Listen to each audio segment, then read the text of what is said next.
Même le plus fort des hommes a besoin d'amis. Mais c'est quoi être ami? Mais c'est pas vrai, ça fait 75 fois que je vous le dis. Les amis, c'est comme les lunettes. Ça donne l'air intelligent, mais ça se raye facilement. Mais à quoi ça sert, les amis, si on peut pas leur parler de ce qui compte vraiment? À moins que tu veuilles me parler de toi. De qui tu es. Là, ça m'intéresse. Bonjour, bonsoir à toutes et à tous ceux qui nous écoutent. C'est Tanguy et bienvenue dans un nouvel épisode de Dupe. Toujours accompagné du même co-animateur depuis maintenant 18 ou 19 épisodes. 18 ans. 18 ans. Ça fait 18 ans qu'on fait le podcast. Simon Gasquet, comment tu vas, Simon? Très bien. Là, je suis en forme. C'est tôt, mais je viens de sortir de 2 heures de sieste, donc c'est bon, là. Il est 10h40, ça va. Ouais, mais je me suis levé à 6h, 5h30. Tu venais de Paris? Ouais. Et pour cette émission, nous sommes accompagnés de Guénola Giordano. Comment tu vas? Bah ça va. Hein. Très bien. C'est tôt, je suis d'accord avec Simon, c'est tôt. Ouais, bah c'est vrai que moi c'est chez moi, donc. Ouais, c'est vrai que tu t'en fous, genre. Après, je me suis levé à 7h30 pour aller chez le coiffeur. De base, j'avais un rendez-vous chez le coiffeur à 10h. Bon, le truc était je devais aller le chercher à 10h05. Ouais. Donc bon, bah j'ai dû décaler à 8h. J'étais en mode, bon, ça va. C'était loin ici? Non, c'est à Tramois, mais. Ah putain, mais maintenant il y a un coiffeur à Tramois. Oui, maintenant il y a un coiffeur à Tramois. Mec Notre petite ville de. La ville est en plein essor, hein. Ah mais c'est impressionnant, mon gars. Moi, quand je suis partie 3 mois, il y avait encore que l'épicerie et il y avait des possibles projets de commerce. Ouais. Bah maintenant on a une boulangerie, un coiffeur et un kiné. Ah, c'est dingue. Ça a géché en 3 mois. Un institut de massage aussi, je crois. Non. Si. Un institut carrément, c'est même pas. Bah, c'est écrit institut. Venez à Tramois, nouvelle future ville d'essor de l'an, là. Ben on a la fibre aussi, voilà. Il y a la fibre. Waouh. Bon, ça fait longtemps qu'on a eu la fibre.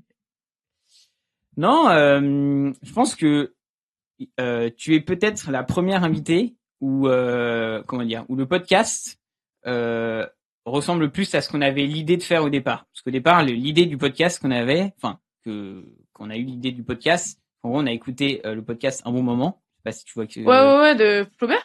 Non, ça c'est Floodcast. Floodcast, pardon. Un moment, c'est Kian Kojandi et Navo. Et en gros, Navo, il disait, ça serait bien pour avoir des nouvelles de tes potes que t'as pas vu depuis très longtemps. En fait, tu crées un podcast et tu dis, viens dans mon podcast et il raconte sa vie pendant 2 heures. Et tu raccroches les 10 ans ou moins ou plus. Oh, mais full dans le thème, là. Et parce que tous les invités qu'on a eu avant, on les voit quand même régulièrement. Ouais. Et c'est ce qui me semblait, ouais. Bah, du coup, je te laisse te présenter comment on s'est connus. Waouh, la question de ouf. Comment on s'est connus? Moi, j'ai l'impression d'avoir toujours connu. Okay. Je suis vraiment. Pour moi, quand j'ai réfléchi, moi, j'ai toujours connu Tanguy. Enfin, c'est normal. En fait, on s'est connus à Mionnet, dans le club de basket de Mionnet. C'est ça. Mon père, il coachait là-bas et moi, je le suivais. Et toi, je sais pas si tu jouais. Enfin, je sais qu'il y avait tes parents là-bas. Ouais. Il y a ta sœur aussi à un moment là joué. Non, ta sœur, elle a jamais joué. Mes sœurs n'ont jamais joué au basket. Ok, d'accord. Mais moi, du coup, en primaire, j'ai joué au basket. C'était ton coach, du coup? Non, mon père, je souhaite jamais que quelqu'un non. C'était un coach, hargneux. qui se prenait souvent des fautes techniques. Ouais, des cartons jaunes pour contestation, quoi. Ouais, c'est ça. Mais j'ai l'impression d'avoir toujours connu. C'est ça. Et en fait, on a grandi le même patelin.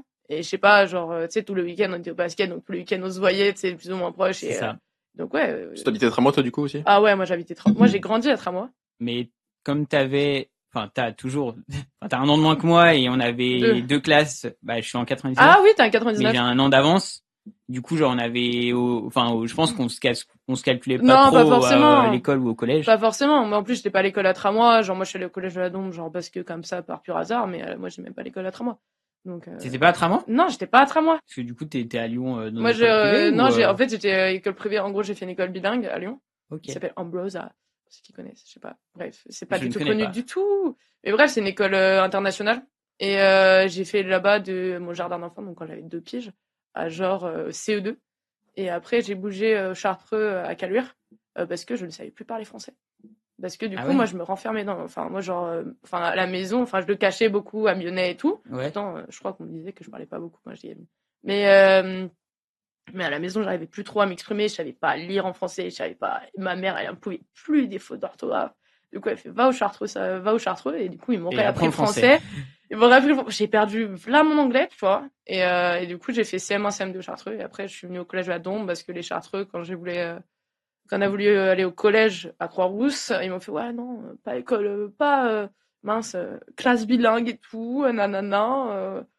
Et genre ma mère était en mode mais MDR, genre elle a fait genre là c'est genre elle a fait la moitié de sa scolarité en anglais, c'est ça, quoi. c'est que clairement genre parce que du coup on avait une semaine français, une semaine anglais et enfin français moi ça pétait les couilles parce que vas-y, on avait maths, on avait français, c'est toutes les matières nulles. Toutes les matières sont en français de toute façon. Ouais, et en fait du coup quand on avait une semaine anglais, on avait art plastique, histoire, nanana, des trucs hyper intéressants. Toutes les matières que t'aimais bien quoi étaient en anglais en plus. Et donc moi je me concentrais de ouf sur l'anglais et en fait du coup ma mère a fait mais MDR, genre comment ça, pas la classe bilingue, pas vas-y, tu vas aller au collège public du secteur. En vrai, ça va, le collège de la Dombes. Le collège de la Dombes, banger. Tranquille. Enfin, je crois que c'est le plus bisou. Enfin, en tout cas, à l'époque, on était, c'était bisounours. Il y avait rien, quoi. Enfin, il y avait zéro bagarre ou violence, comme ça. Non, il y a rien du tout.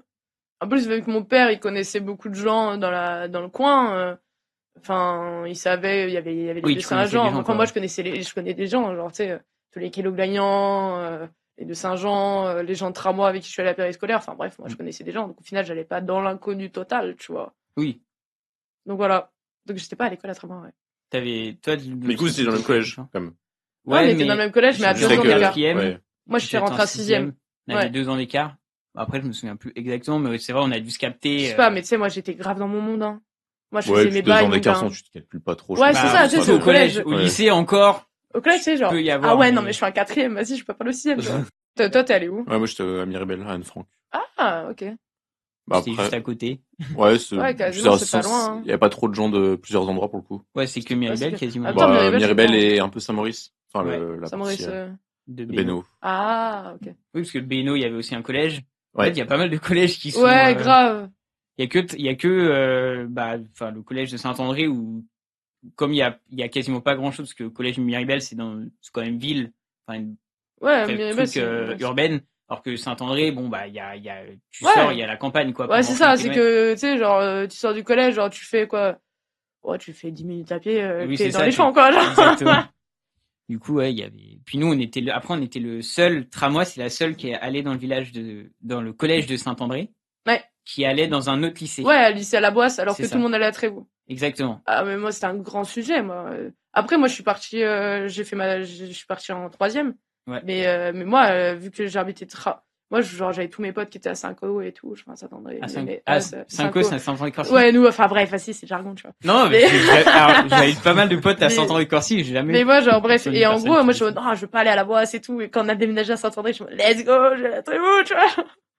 Que nous, tramway, la Boisse, c'est à 10 minutes en voiture. Ça. Donc c'était, moi, je suis en mode flemme de faire 40 minutes pour aller à Trévoux. Ouais, carrément. Mais moi, en fait, le truc, c'est que j'avais la flemme de faire un nouveau pote. Oui, de changer, ouais. Après, ma mère, elle fait, stop! Va en 3e à Bourgoin-Jallieu et tranquille. Et là, tu passes en ville. Hein. Et là, tu passes en ville, tu connais personne. Moi, je connaissais anybody, genre vraiment, c'est une dinguerie. Alors qu'au collège, quand je suis allée au collège là-dedans, je connaissais des gens. Enfin, moi, je suis allée au Maris de la Verpire, en plus, bien privé, bien catho, bien, tout le monde est riche, alors que toi, t'es enfant de mère célibataire. Et pourquoi t'as changé de collège Parce qu'en fait, mon père est décédé et ma mère a voulu un peu déménager. Ouais, c'est-à-dire que mon père il a vraiment grandi autour de Tramway, Saint-André-Corcy et Lyonnais. Et en fait, elle s'est dit, vas-y, nous on se casse, comme ça au moins pour nous protéger, pour se protéger elle aussi. Et du coup, ma mère, elle avait grandi, enfin, elle a habité à Dimos quand elle était au lycée. Et du coup, elle est allée au lycée au Marist de la Verpillière.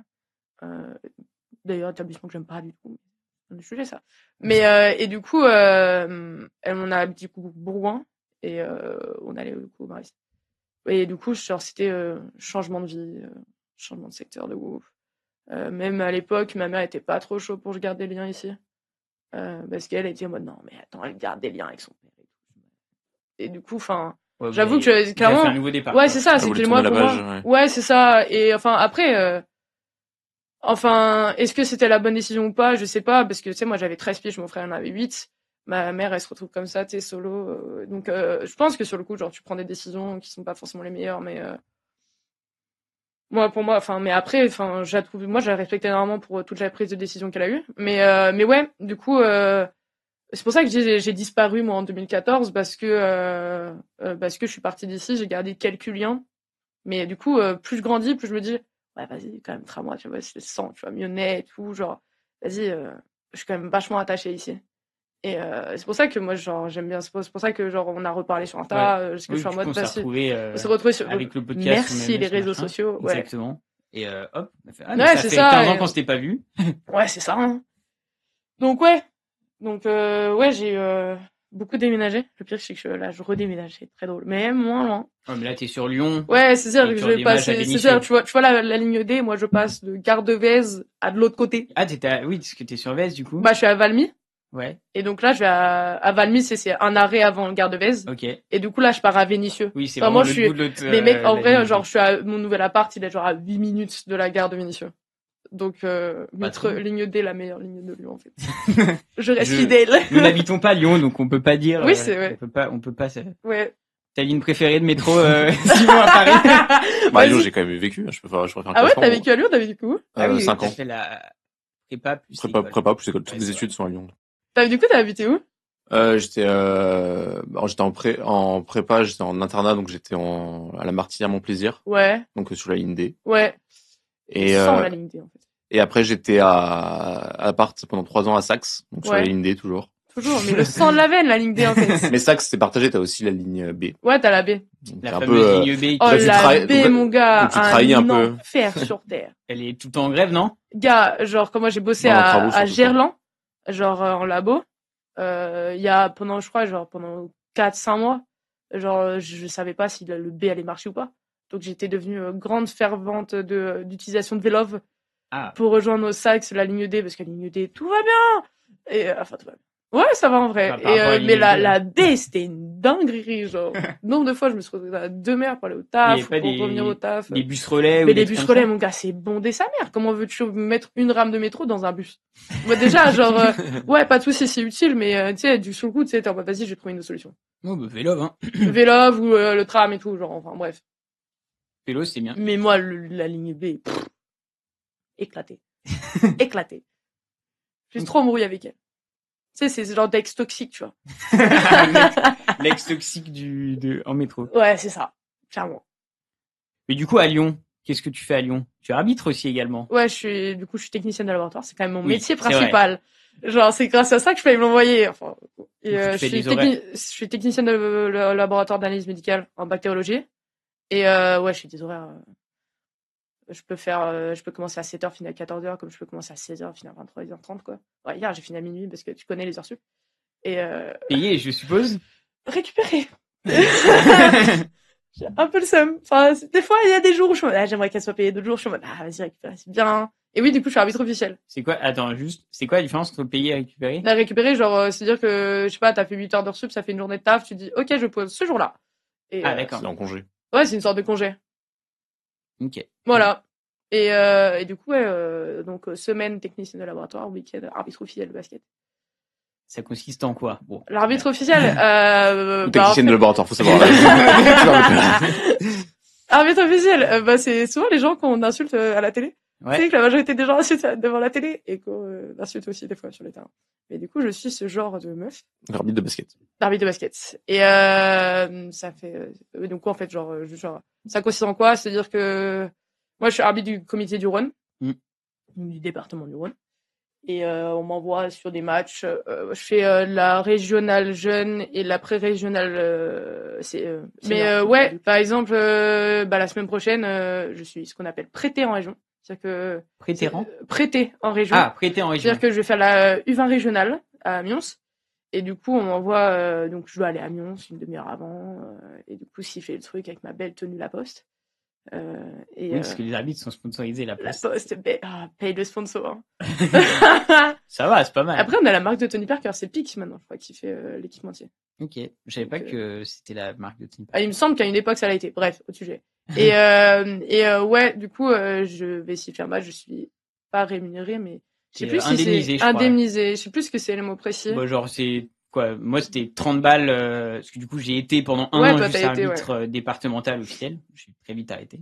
Maintenant, j'arbitre juste dans mon club. Mais je crois que c'est genre 30 balles le match. Et ouais, en fait, ça dépend. En gros, sur les jeunes, c'est 28 € le match et sur les adultes, c'est 30.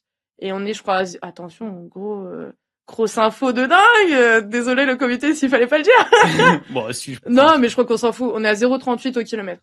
Ouais, ce que je trouve indécent et très mal payé, mais après, c'est un autre sujet.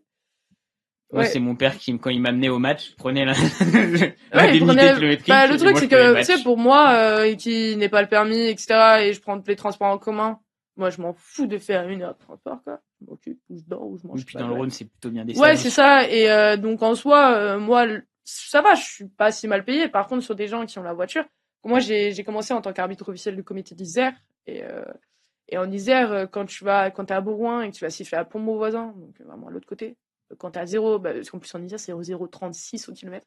On se rend pas compte de centimes. 2 centimes, ça change. Okay. Ça avec change. L'inflation, Avec l'inflation, ça change. Et il y avait plein d'arbitres qui sifflaient en déficit. Et du coup, ils perdent d'argent le week-end. Et moi, ça m'attriste d'où. Parce que je suis en mode, nous, déjà, on n'a jamais de repos. Enfin, quand tu regardes, moi, du coup, du lundi au vendredi, des fois le samedi, des fois le dimanche. Mais je travaille. Et le week-end, du coup, je siffle. J'ai aucun jour de repos. Et quand tu dis que il y a des gens qui vivent comme moi et qui en plus ils perdent de l'argent là-dessus, vas-y, fais chier, tu vois. De toute façon, tu le fais pas pour l'argent. Tu le fais pas, non. Enfin, et même à la fin, je sais pas, même. Mais là, genre non, ouais, ça fait toujours plaisir d'avoir un petit virement de 200 balles qui arrive au milieu du mois, mais vas-y quand même. En plus, ça use ton corps, ça use mentalement, enfin, à travers officiel. Enfin, déjà, ouais, c'est ça, au niveau du corps, enfin, tu fais 7 km de moyenne par match. Quand t'en fais 4 dans le match, 4 dans le week-end, ouais. Quand t'en fais 4 dans le week-end, tu bégayes. Oui, c'est ça, ouais, tu peux faire plusieurs, tu peux être affecté même dans la même journée à plusieurs stades différents. Bah, par exemple, sinon, soit ce que tu peux faire, c'est faire 2 matchs d'affilée. Ouais. Ou sinon, tu peux faire un match le matin, c'est pas grave. Un match le matin et un match l'après-midi, mais à 2. Par exemple, moi, j'avais fait Croix-Rousse le matin et après, je fais la Vaux-en-Velin. Donc, faut déplacer, faut se déplacer et du coup, la voiture, c'est trop bien pour t'arbitre. Ouais, vas-y, moi, je m'en fous. Mais quand je fais un transport en commun, ça me prend un peu plus de temps. Donc, je crois que j'ai dû avoir 1h30 chez moi. Et après, j'ai dû repartir. Donc, j'ai un gars formidable qui m'a fait à manger le midi. Parce qu'il savait que j'avais un rythme, genre, jour-là, c'était indécent. Ouais. Il fait, tu sais quoi, tu m'envoies un message quand tu finis le match. Moi, je lance les pattes et tout. J'ai mangé, je suis reparti. Du coup, ouais, ça chope tout ton week-end. Et mentalement, c'est pas facile parce que des matchs hyper easy, mais il y a des matchs, soit c'est les coachs qui te font chier, soit c'est les joueurs qui te font chier, soit c'est le public. Des fois, tu sais, même en tant qu'humain, t'as pas envie d'entendre beaucoup de bruit et tu sais que, par exemple, tu vas à Charpennes, tu sais que bien sûr, là, le bruit. Moi, j'ai fait la connerie d'avoir fait soirée avant. Je fais la Charpennes le lendemain. Non. Jamais. Ouais. Bah, après, oui, là, c'était le bruit des supporters. Ouais, le bruit des supporters. En vrai, c'est rare que par rapport, je pense, au foot, je dirais que les arbitres de basket sont quand même relativement plutôt bien respectés. Déjà, tu sais que si tu touches l'arbitre, hop, c'est technique. Si tu touches l'arbitre, c'est disqualifiant. Oui, c'est disqualifiant. Ah, moi, j'hésiterais pas, mon gars. Tu me touches pas. Et oui, parce que de toute façon, technique, c'est toutes les fautes. Non, technique. Ouais, mais tu vois, genre au foot, enfin, dans le cas de ce qu'on regarde des matchs de foot, t'as plus les gens qui peuvent un peu oppresser l'arbitre et aller râler, aller discuter machin. Au basket, si tu fais ça, déjà, l'arbitre va dire, tu te calmes, sinon je prends technique, tu recules. Et voilà, j'ai l'impression que c'est un peu plus, en tout cas, peut-être à bas niveau, à haut niveau. Ouais, mais en fait, je trouve qu'on a quand même de la chance dans notre sport, dans le basket. Après, ça dépend des comités, hein. Comité d'Isère, moi, genre, j'ai eu ma dernière saison au comité d'Isère, c'est traumatique. C'est-à-dire que, en plus, moi, je suis une femme. Waouh! Super, l'égalité des sexes. Ah, la journée des femmes, c'était hier. Ouais. Journée des droits de la femme, attention. On est dans le thème de ouf, c'est incroyable. Moi, je sais que dans le comité d'Isère, mon gars, il y avait de la misogynie, hein. C'est-à-dire que, moi, il y a des arbitres qui voulaient pas siffler avec moi, du moins qui me mettaient dans la merde. Non, moi, il y a un gars, il m'a mis dans la merde pendant plein match parce qu'il voulait pas arbitrer avec une femme. Mais je l'ai su plus tard. Et du coup, dans le comité d'Isère, il y a aussi des coachs qui m'ont fait chier. Il y a un coach qui m'en a mis plein la gueule parce que voilà, j'étais une femme. Ah oui, parce que c'est du tas. Les coachs t'en mettent déjà. Souvent, des fois, quand ils vont aller chercher un peu le côté un peu vicieux, des fois, quand ils peuvent. Ouais, mais tu sais, le gars, parce que moi, j'ai su plus tard que genre le gars accentuait te gouffre parce que voilà, il voulait pas être arbitré par une femme. Mais déjà, je suis plus rien. Ouais. Je kiffe ce que je fais. Va te faire foutre. Ouais. En fait, je suis là. T'as déjà un arbitre. Sois heureux, frérot. Oui, parce que c'est pas tous les matchs qui sont arbitrés par les officiels. Il y en a plein qui sont pas sifflés par des officiels. Et je sais que le public aussi. À un moment, il y a un public pour mon voisin qui me dit ouais, qu'est-ce que tu fous là, va dans ta cuisine. Je me dis mais c'est super malin, ça. T'as quel âge? T'as 4 ans. Bravo, tu sais. Et sur le coup, et sur le coup, tu dois rester impassible. Là, tu fais attention, monsieur le responsable de salle, est-ce que vous pouvez faire sortir cet homme? Délégué club maintenant. Hein? Délégué club maintenant. Oui, délégué de club, c'est plus responsable de salle. Plus responsable de salle. Mais tu peux faire virer des gens clairement, en disant bon, en mode fait chier, sors. Bah sors ou au moins qui se laisse, tu vois. Ouais. Mais sauf qu'à ce moment-là, en Isère, mec, genre j'ai posé aucune technique, j'ai fait sortir jamais des gens des salles parce que j'avais peur. Et j'étais au point où j'avais peur. C'est-à-dire que je me disais à tout moment je pose la technique, il m'allume. À tout moment je dis un truc, il m'allume. Et en fait, genre, y a un autre club, je sais pas si je dois citer les noms. Vas-y, viens, on s'en fout. La Tour du Pain. Le tac.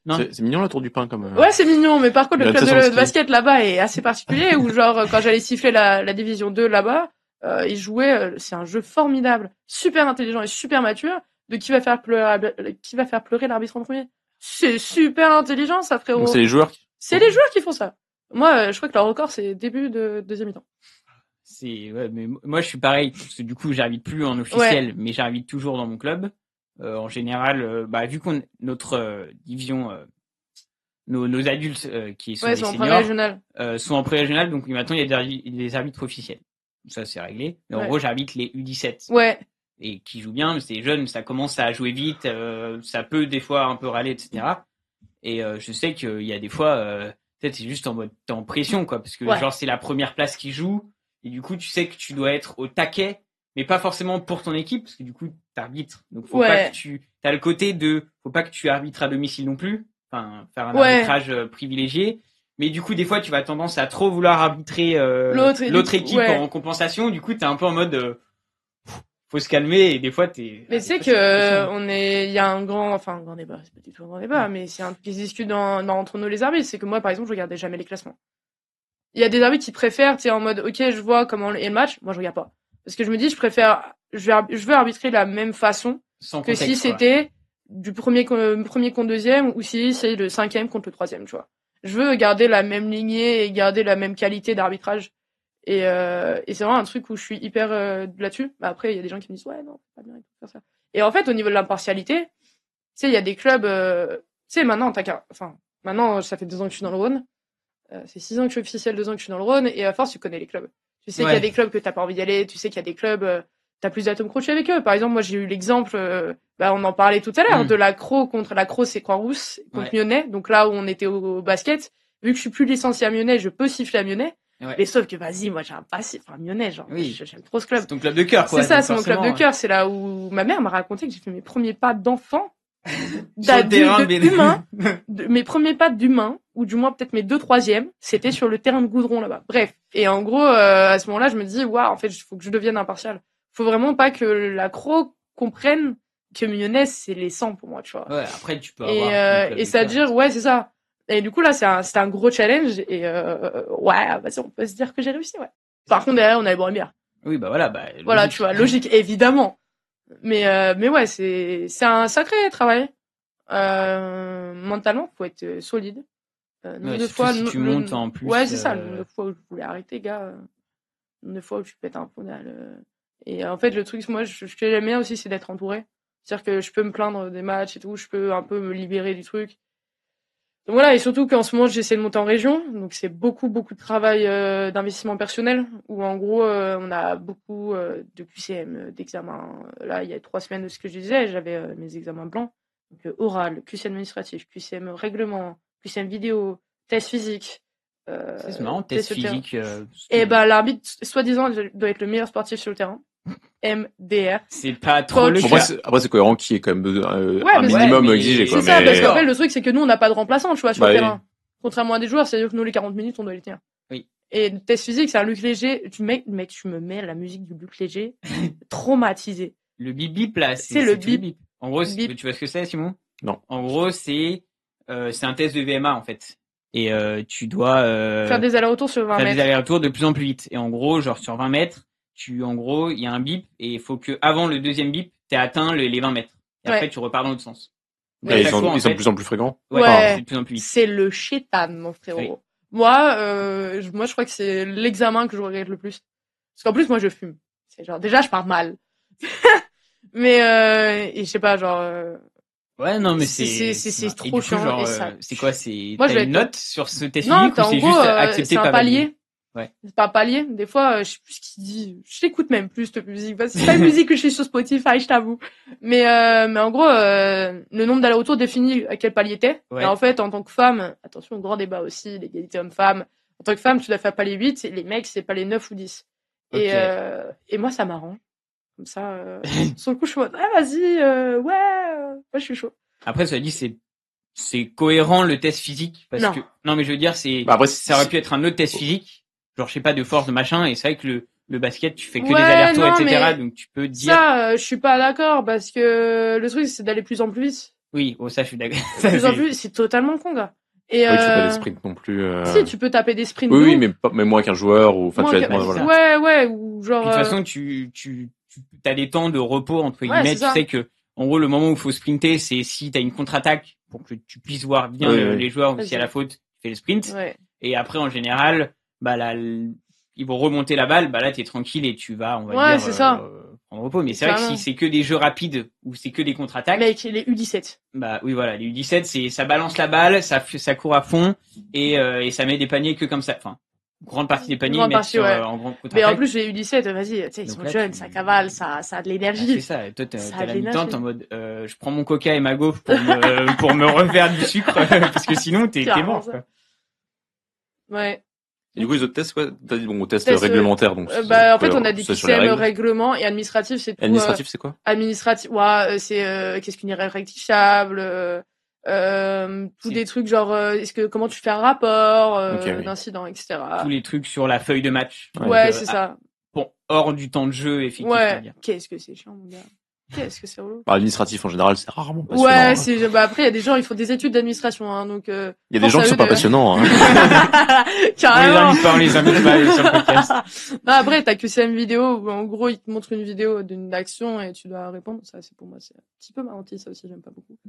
Et après, t'as l'oral où, en gros, on dit, OK, donc là, ils nous avaient donné 4 sujets à préparer. Tu sais, c'est comme l'oral de français. Ouais. Et en gros, tu regardes le règlement, tu vois, la règle, et derrière, tu vois ce qu'on appelle les interprétations, genre des exemples et tout. Et là, par exemple, on a eu le retour en zone, on a eu le cercle de demi-cercle de non-charge, etc. Et donc, tu passes devant un de tes formateurs, tu parles. Tu prépares, et après tu parles. J'ai une question. Tu parles sur un... vas-y. Je veux dire, mais si tu parles sur un exemple filmé? Non, c'est pas du tout filmé, c'est sur un sujet. Genre, en gros, ils disent le marché. Qu'est-ce que c'est? Présentez-moi le marché. Dans quel cas il y a marché, les interprétations, dans quel cas il peut y avoir marché, mais en fait il y a pas marché. C'est un truc réglementaire un peu. Ouais, c'est ça. Ouais, c'est ça, mais tu sais, c'est comme l'oral de français. Tu dois faire une présentation. Nous, je sais que sur le département, l'examen de qui est un peu différent, mais en gros, on devait mettre en scène. C'était genre par exemple, le bloc, parce que du coup, quand tu fais un bloc, il peut y avoir un écran, pardon. Dans la zone restrictive. Non, mais quand tu fais un écran, du coup, il peut y avoir faute, il peut y avoir etc. Et du coup, on devait montrer plusieurs situations avec des potes à nous en les plaçant. Quand est-ce qu'il y a faute et quand est-ce qu'il y a pas faute. Ah ouais, t'avais fait ça pour l'oral? Ouais, nous, je sais plus ce que c'était. Je crois que c'était écran de décalage. Après, ça dépend aussi beaucoup en fonction des comités, tu vois. Oui, c'est ça. Ça dépend des comités. Mais je pouvais tomber sur le marché, je pouvais tomber sur les dimensions du terrain et te reciter toutes les dimensions par cœur du terrain. Ah, mais tu sais que moi, j'ai une anecdote sur les dimensions du terrain. À un moment, je vais en pause, c'est quand je suis technicienne de labo, je vais en pause et genre mon biologiste, donc un de mes chefs, il me dit, Guénola, est-ce que vous savez les dimensions d'un terrain? Et je suis frère, je sais pas, 24, 28. Oui, il a fait, non, 26, ça. Et du coup, je sais plus, j'ai 26 ou 28. Ouais, 28. C'est de longueur. Oui, il a fait, je suis tombée sur la question Trivial Poursuite. Vous avez tort. Voilà. Moi, je suis en mode, mec, à l'origine, je viens juste bouffer mon frérot, en fait. Genre, jamais je t'ai demandé l'heure à ce moment-là. En général, tu sais juste que la ligne des 3 points, elle est à 6 mètres 25 ou 6 mètres 75 et après, c'est tout, hein. Le reste, tu t'en bats les couilles. Mais tu peux tomber sur ça en... Comment je m'en souviens plus? Tu me les demandes maintenant, C'est ça. Puis ça change un peu. Après, c'est des bons sujets de questions de Trivial Poursuite. Oui. Et du coup, ça, c'est sur un an. C'est une formation. Ouais, c'est une formation d'1 an. En gros, on a une demi-journée par mois. C'est souvent le week-end. Et donc, c'est souvent sur des thèmes et tout. Et là, du coup, il y a un moment dans la saison, ce qu'on appelle un stage de mi-saison. Où en gros, là, tu passes tous tes oraux. Enfin, tu passes tous tes examens blancs. Comment te dire que cette année, j'ai passé 3 semaines dans ma grotte où le seul truc que je faisais, c'était aller travailler, réviser. Et la seule personne que je voyais, à part mon chat, c'était mon mec. C'est tout. Genre, même mes potes et tout, genre, je répondais pas à des messages et tout, une dinguerie, genre, j'étais tellement dans ma bulle, genre, une dinguerie. Et après, du coup, là, on a eu une dernière formation la semaine dernière. Et du coup, après, mois d'avril-mai, comment je me la touche? Avril-mai, j'arbitre pas beaucoup, je prends mes vacances, genre. Tu fais rien. Je fais rien, tu vois. Tu bosses en tant que technicien de voilà, labo jusqu'à minuit, mais voilà. Je peux bosser la semaine, mais le week-end, je me prenais moins la tête de ouais, il faut que j'arbitre parce qu'il faut que je m'entraîne. Non. Si j'ai envie de me mettre disponible le week-end, je me mets disponible. Si j'ai pas envie, j'ai pas envie. Voilà. J'aurai moins de pression. Voilà.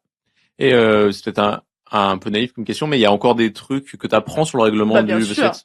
Il est gros, enfin il y a beaucoup de 87 pages, je crois. Ah oui, c'est pas comme le foot. Et ça c'est le région, ça, non? Non, c'est le règlement FIBA. OK. Le règlement FIBA, je te le pose maintenant. Je crois qu'au foot c'est un truc très petit pour le coup. Ah ouais? Ouais, mais parce que enfin je connais pas forcément tous les trucs, mais il me semble que le foot c'est très les règles strictes sont simples. Ouais. Après c'est de l'interprétation. Est-ce que ça rentre dans la case? Après, c'est plus nous on a pas mal, ouais. Ouais, donc nous on a. Et en plus il y a les interprétations. Ouais, c'est ça, c'est ce que j'allais dire, c'est qu'en gros il y a le règlement du basket, il y a le règlement FIBA qui est mis à jour tous les 2 ans, je crois.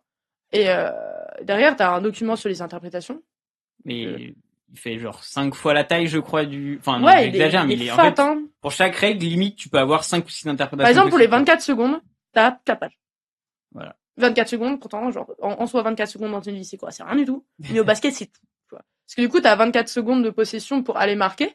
Ouais. Et du coup, sauf qu'il y a, c'est un peu truc. Ouais, quand il y a une violation là, nanana, du coup, ça change de ouf tout le temps. Quand il tire, mais en gros, quand tu tires, mais ça touche pas, qu'il y a les 24 secondes, mais que c'est l'équipe en face qui récupère direct le ballon, t'es pas obligé de siffler les 24. Ouais, c'est ça, bien joué. Bah attends, ça, Tu sais que moi, je l'avais appris cette année. Mais ouais, non, il est fat, et bien sûr que on apprend tous les jours. Voilà. Tu regardes du basket, sinon? Moi, j'en regarde beaucoup. Ouais. Dès que je peux, en fait, dès que j'ai un peu de temps. Je suis beaucoup, je commence à suivre la NBA. Mais moi, je suis beaucoup plus la Beck League et la Ligue féminine. L'Euroleague aussi. L'Euroleague, moins. Mais qui est du coup la Ligue fermée, comme la Ligue des Champions, mais c'est ouais, une Ligue fermée. C'est ça. Et moi, je suis énormément, du coup, par exemple, les équipes nationales, je suis très, très près. Genre... T'étais allé voir la France à l'Euro, moi, je suis allé voir petite dinguerie l'année dernière, fin juin. Je suis allé voir les championnats d'Europe de basket féminin, mais du coup les phases finales. Donc en gros, c'était incroyable, mon gars. En fait, sur un coup de tête, genre je vois que y a un organisme de voyage qui s'appelle Get One et qui fait des voyages pour les supporters. Donc c'est de hand aussi. Il y a le hand, il y a le basket et tout. Et je vois qu'il y a les phases finales. Et à ce moment-là, je m'étais pris un chômage de 4 mois où je me dis vas-y, j'avoue, j'ai l'argent de l'héritage de ma grand-mère. Ouais. Vas-y, je kiffe. Parce que j'ai jamais vraiment pris du temps pour kiffer ma race et faire des one life, tu vois. Et je me dis, bon, c'est pas grave, vas-y, je connais personne. Mais, nick. Bah, tu sais qu'en vrai, quand il y a des supporters comme ça, et bah, du coup. Un truc après, mais ouais. c'est le meilleur moment, enfin, c'est le meilleur moment, c'est que t'as une passion commune et tu vis ta passion commune, quoi. C'était incroyable, mon gars. Moi, je suis partie 5 jours, du coup, c'était à Ljubljana, en Slovénie. Moi, 5 jours où le temps s'est arrêté. Où, genre, juste d'aller voir le match, j'ai la première Marseillaise au quart de finale France-Monténégro, mon gars, genre j'ai jamais autant senti de fourmillement dans mon corps. Elle était magnifique et en plus j'ai une photo de cette Marseillaise que la FIBA a prise. C'était ouf, genre on avait les places pour tous les matchs, tous les quarts de finale, tous les demi-finales et tout, et j'ai plein d'anecdotes de malades. C'est-à-dire que après du coup on allait au bar derrière, on a perdu. Faut savoir que en plus moi je passais grave à la télé parce que j'étais une des seules jeunes. Enfin, oui, du coup, il filmait moi et ma pote. Et du coup, genre, parce que vu que du coup, je connais quand même beaucoup de gens dans le basket de comité du Rhône, ils font t'es passé à la télé, madame l'arbitre et tout, machin, galerie, tu vois. Petit moment de fame. Petit moment de fame. Et par contre, du coup, la demi-finale c'était France-Belgique. Et on a perdu contre la Belgique. Gros big up aux Fouzeux, où la Belgique, du coup, c'est un peu racheté. C'est pas cool que ça soit sur le basket féminin. Et derrière, l'anecdote de ouf, c'est qu'on va au bar. Vas-y, ma pote, vas-y, demain, j'ai activité tyrolienne, parce que du coup, en même temps, tu visites Ljubljana et autour, tu vois. Ouais, c'est vrai truc organisé. Ouais, c'est un vrai truc organisé, c'était énervé, et je vois, vas-y, c'est à 8h et tout. Ma pote, à un moment, elle fait, moi, ce soir, j'oublie. Je quoi? J'oublie. Ah, d'accord. Je suis comme ça. Et du coup, je vois qu'elle commence à prendre des verres et tout, et là, je me ouais, vas-y, je te suis. Et on se retrouve à aller en boîte à 4 heures du matin, avec 3 autres potes. On était arrache. Et là, on voit le frère et les potes de Sarah Michel. Sarah Michel, la capitaine actuelle de l'équipe de France. Ouais, moi je suis pas trop le basket donc. Ouais, c'est la capitaine, c'est la capitaine de l'équipe de France et du coup c'est le frère et les potes et en fait elle était pas là elle. Non, elle est pas là. Bah non, mec, elle jouait le lendemain. En fait, le truc c'est reconnu son frère et ses potes. Non, c'est eux en gros, nous on avait une supportrice qui les suit depuis longtemps et en gros, ils ont reconnu cette meuf et attends, elle est supporter de l'équipe de France et tout. Et du coup, après, elle nous a présenté et du coup, on a continué à se bourrer la gueule avec eux et du coup, on a grave rigolé avec eux et on s'est pris une cuite, mon gars. Je suis pas allée à la tyrolienne, du coup. On oublie la tyrolienne. Mais du coup, je me suis levée à 9h, j'avais plein d'appels manqués parce qu'à cause de la tyrolienne et tout. Et genre, on était encore décédés, on était encore bourrés de la veille et genre, et sauf qu'il y avait France-Hongrie, le match pour la troisième place. On était explosés, j'avais plus aucune voix. Et du coup, derrière, il y a la finale, du coup, Belgique-Espagne. T'avais des places pour la finale aussi? Ouais, on avait tout. Genre, absolument tout. Pas que pour la France. Pas que pour tous la les France. matchs. Tous les matchs. Donc, on a pu voir un petit Belgique-Espagne qui fait très, très plaisir. Et deuxième quart-temps, il y a les potes, du coup, de Sarah Michel, donc cette meuf, qui me disent, ouais, vas-y, venez voir le carton avec nous. Nous, mais qui on est, en fait? Attends, il y a aussi Alexia Chartereau chérie maintenant, parce qu'elle s'est mariée, mais, qui est une grande aussi joueuse, qui actuellement, c'est la capitaine de l'Asvel, tu vois. Et c'est une sacrée joueuse, et du coup, t'es là avec les parents et tout, et t'es en mode, je suis pas à ma place. Bonjour, je t'admire depuis très longtemps, voilà. C'est vrai que comme c'est moins, médiatisé qu'en foot, du coup, peut-être plus à aller avec. Ouais, carrément. Mais cette anecdote, c'est ouf. Ah oui, et cool, cette anecdote, c'était énervé, et ouais, j'ai des souvenirs malades. Mais j'en regarde énormément. Je suis en train de convertir mon gars. C'est-à-dire que, enfin non. Il regarde parce que je regarde. Mais ou genre, tu sais, je le regarde avec un gros sourire en mode il y a un match, il y a genre Bourges, Roche-Vendée, est-ce que vous regardez tout sur la télé? Il a fait, vas-y. Du coup, il regarde avec moi. Et sinon, vas-y, dès qu'il joue, tu vois. Mais du coup, il a regardé plusieurs matchs et tout. Et le gars n'y connaît absolument rien. Et il me pose plein de questions et tout, c'est trop bien. Parce que c'est mon milieu, il s'y intéresse. Et je trouve ça grave cool. Ouais, bah, c'est cool quand. Tu sais, moi, de toute façon, c'est comme ça que tu vas regarder des trucs que t'aurais pas regardé. C'est clairement parce ça. Que tes potes ou ta meuf ou ton mec regarde. Grave ça. Et moi, en plus, c'est toute ma vie. C'est toute ma vie, le basket, genre, depuis que je suis gamine, je suis dans le truc et, ouais, ça fait, maintenant, quand on me dit, ça fait combien de temps tu fais du basket? Ouais, que je suis licenciée, ça fait quoi, 13, 14 ans? Que je suis dans le milieu, 23, 24. Et t'en fais encore? Ouais, je suis en loisir. Comme moi. Comme lui. On est avec les vieux, On essaie d'organiser un match, mais c'est un peu compliqué. Ouais, c'est ça, on essaie d'organiser un match. Non, moi, c'était, ce qu'on s'était dit, c'est hyper important de jouer. En tant qu'arbitre. Ouais. Parce que tu gardes la vision du jeu. Aussi, tu te défoules parce que mentalement, enfin, t'as besoin de te défouler.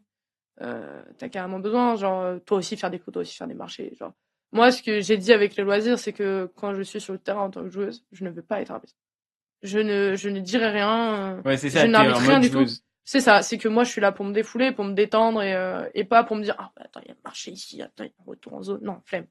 Enfin, si tu le dis mais comme un joueur, il y a un retour en zone là, qu'est-ce qui se passe là? Abuse là, tu sais. Voilà. Donc ouais, je joue encore. Donc voilà, mon deuxième métier. Moi j'adore, c'est ma passion. On en a parlé pendant 50 minutes donc désolé d'ailleurs. Non, moi je kiffe et c'est je pense que le jour où j'arrêterai c'est que j'en aurai vraiment marre, mais là je suis pas prête. Clairement. Voilà. Et sur ton métier principal? Métier principal, technicienne de laboratoire, du coup. Ça consiste en quoi? Moi, je raccourcis souvent, par exemple, quand t'as une infection urinaire, on te dit, OK, il faut que t'ailles faire une DCBU, pour faire la bactériologie sur les urines, pour voir quelle bactérie est sur les urines. Tu fais pipi dans le pot. Toi, c'est fini, ta journée est finie. Moi, ma journée commence. Et, c'est-à-dire qu'on prend l'urine, on regarde la cytologie, donc on regarde s'il y a de blanc, des rouges, machin, et derrière, on fait pousser sur des géloses. S'il y a une bactérie ou pas et donc on fait ça et derrière ce qu'on appelle la culture et derrière on fait un antibiogramme s'il y a une bactérie. Tout dépend parce que je sais que mon gars va écouter ça et va faire non mais c'est pas tout le temps vrai. Doucement. Les experts dans le même milieu. Et en gros derrière tu fais un antibiogramme pour savoir si la bactérie est sensible ou pas aux antibiotiques à certains antibiotiques et tout. Donc, voilà. Mais on fait ça du coup sur les urines, on fait ça sur en fait tout ce qui est prélevable dans le corps, à part le sang, aussi même le sang parce qu'on fait de l'hémoculture. À part je sais que par exemple les rejets genre vomi, tu vois, on le fait pas. Mais sinon tout ce qui peut sortir de ton corps, ça peut même on fait aussi des liquides articulaires, enfin Non, c'est trop intéressant. Mais après, mon métier, moi, général, technicienne de labo, c'est pas que la bactériologie. Moi, je suis dans le secteur de la bactériologie. Mais avant, j'ai fait la génétique. Tu peux faire plein de choses. Moi, je kiffe mon travail. Tu dois continuer là-dedans, pardon. Ouais, je vais continuer là-dedans. Ouais, carrément. Okay. Enfin, pour l'instant, je me vois pas en dehors des laboratoires. C'est un peu ma planque. Non, je kiffe mon travail. Le seul problème de mon travail, c'est que bienvenue dans le médical français. C'est pas payé. On est payé à rien du tout. Voilà. Un peu vénère là-dessus, tu vois. Petit coup de gueule, là, je suis vénère parce que, non, tu sais, par exemple, moi, j'ai vécu le Covid en tant que tech de labo. Moi, j'ai été diplômée en 2020, mi-2021. Donc, j'ai vécu la 5e vague du Covid en tant que préleveuse et en tant que en gros, je préparais les échantillons pour les envoyer. Donc, j'étais quand même tech de labo, tu vois. Et en fait, quand tu multiplies ton nombre de dossiers par 2 ou 3 des fois, t'es toujours payé pareil. Ah, vas-y, t'as seul. Ah, bah, c'est la crise sanitaire, c'est pour tout genre, t'as juste la prime d'intéressement et tout qui est énervé. Mais sauf que, quand tu vois que t'as aucune reconnaissance, que en plus, à ce moment-là, moi, j'arbitrais. Donc, en fait, le rythme, moi, je me suis blessée à un moment. Tellement mon corps, il en pouvait plus. Et, non, le grand problème de mon travail, c'est la paye. Mais sinon, en vrai, il est passionnant parce que tu vois plein de trucs. Et est-ce que t'as des perspectives d'évolution dans ce genre manager Si, tu peux devenir manager, donc manager de l'équipe. Ouais. Mais sinon, il n'y a pas trop de... Non. Moi, ce que j'aime dans mon métier, c'est la polyvalence. C'est-à-dire que, par exemple, en 2022-2023, j'ai fait la génétique. Ça y est, je suis en bactériologie. Je peux faire plein de trucs différents. Est-ce que tu as des secteurs qui sont soit mieux payés, soit plus difficiles, genre entre génétique à rentrer, par exemple, moi, je voulais rentrer dans l'antidopage. L'antidopage, c'est très, très compliqué d'y aller. Je connais quelqu'un qui veut aller en police scientifique. C'est aussi très, très compliqué d'y rentrer. Mais après, on a chacun notre dada, tu vois. Genre, par exemple, chacun nos matières de préférence, chacun nos services ou notre secteur de préférence. Moi, je sais que moi, il y a peut-être un moment que je finis en toxicologie. J'ai toujours voulu faire ça. Et j'ai même un mémoire là-dedans. Donc, un mémoire en pharmacotoxicologie. T'as fait quoi comme étude, du coup? J'ai fait un diplôme d'état de technicien de laboratoire. Ok. Et c'est en 3 ans, du coup. Et en fait, à la fin, tu dois faire un mémoire, du coup, sur... Moi, j'ai fait sur un transfert de méthode. Attention, pour ceux qui connaissent, parce que je sais pas comment l'expliquer pour des gens standards. Ouais, bah, vas-y. Au pire, on remontera, t'inquiète. Un transfert de méthode entre 2 automates, où en gros, le premier automate, il était trop ancien. Du coup, il fallait passer les 2 analyses sur le nouveau en couplé avec d'autres analyses. Donc là, c'était sur des antibiotiques. Et donc, j'ai un mémoire là-dedans. C'est la classe. C'est que ça. Très, très la classe. Mais voilà, mon travail est très éclectique et c'est ça qui est cool. Et en plus, c'est un secteur qui cherche tout le temps. Ouais, il n'y a pas de problème de non, taf. Clairement, il n'y a pas de problème de taf. Tu sais, j'étais au chômage pendant 4 mois. Bon, après, j'ai un peu vite fait galérer parce qu'en fait, le truc, c'est que moi, je suis arrivée en même temps que tous les étudiants. C'est qui sortaient, tu vois, pour trouver un travail. Mais du coup, j'ai trouvé 2-3 mois pour trouver un travail. Ça va. 2 mois. Et tu bosses dans quoi? Tu bosses dans une entreprise ou c'est dans un hôpital ou... Non, c'est dans une entreprise, un laboratoire privé. Ouais. Donc c'est Alliance qui regroupe du coup. Nous, on fait l'hôpital de Mermoz. T'as plein de petits laboratoires comme ça de prélèvement à Lyon où il y a écrit Serbe Alliance. Bah, si tu fais un truc de bactériaux, bah, ça reçoit chez moi. On fait aussi les hôpitaux de la Loire. On fait l'Ardèche-Drôme. On a aussi des prélèvements qui viennent de Bourgogne. Donc ouais, ça regroupe beaucoup de trucs. On est assez fat, ouais. Voilà. Donc c'est un travail grave cool. Moi, j'aime bien. Je kiffe mon travail. Je suis en CDI en plus, donc j'ai une équipe de tarés. J'aime trop ma team. Bon, après, c'est ça aussi. Si ton taf, ok, mais que t'as moi, je sais que j'accorde beaucoup d'importance à l'environnement. Alors, si t'as un taf qui te plaît de fou, mais ton équipe, c'est... Mais tu sais que moi, j'ai eu ce moment-là, si je suis partie la génétique, je commençais à être très très bonne dans les analyses que je faisais. Enfin, j'étais la plus qualifiée de tous. Mais par contre, l'équipe, j'en pouvais plus. Frère, j'ai fait un burn-out pendant que j'étais à Biomis, en génétique. Donc, c'est là où t'as pris 4 mois après de pause. Ouais. Parce que mentalement, j'en avais plus besoin. Et genre, juste l'équipe, les gens, genre, en fait, là-bas, moi, je suis très tatouée, je suis percée, j'ai chaud, on dirait un peu une rebelle. Et bon, ça va maintenant. Oui, ça va maintenant, ça rentre dans les mœurs. Oui, voilà, 2024, open mind. Et mais voilà, c'est tout des gens qui avaient un peu des visions arriérées, genre des gars, moi ils me prenaient pour une ado qui est encore une ado rebelle, tu vois, alors que non frère, ce n'est qu'une phase. Voilà, non, c'est vrai, c'est qu'une phase, t'inquiète pas, les tatouages, je fallait regretter. Qui en fait tous les jours je vais faire mes preuves. Tous les jours. Sauf que quand ça fait 1 an et demi, 1 an et 4 mois que tu y es, faire tes preuves pendant 1 an et 4 mois, c'est relou. Et en fait, juste à un moment, j'ai pété un plomb. Parce qu'en plus, c'est un métier dans lequel t'as pas le droit à l'erreur, comme l'arbitrage. Donc, j'aime pas. Ouais. c'est bon, genre, et à un moment, j'avais, même avec tout ce qui m'est arrivé dans ma life et tout, j'ai des soucis mentaux et des troubles. Et bref, des fois, ça peut vaciller. Et à un moment, j'ai vrillé.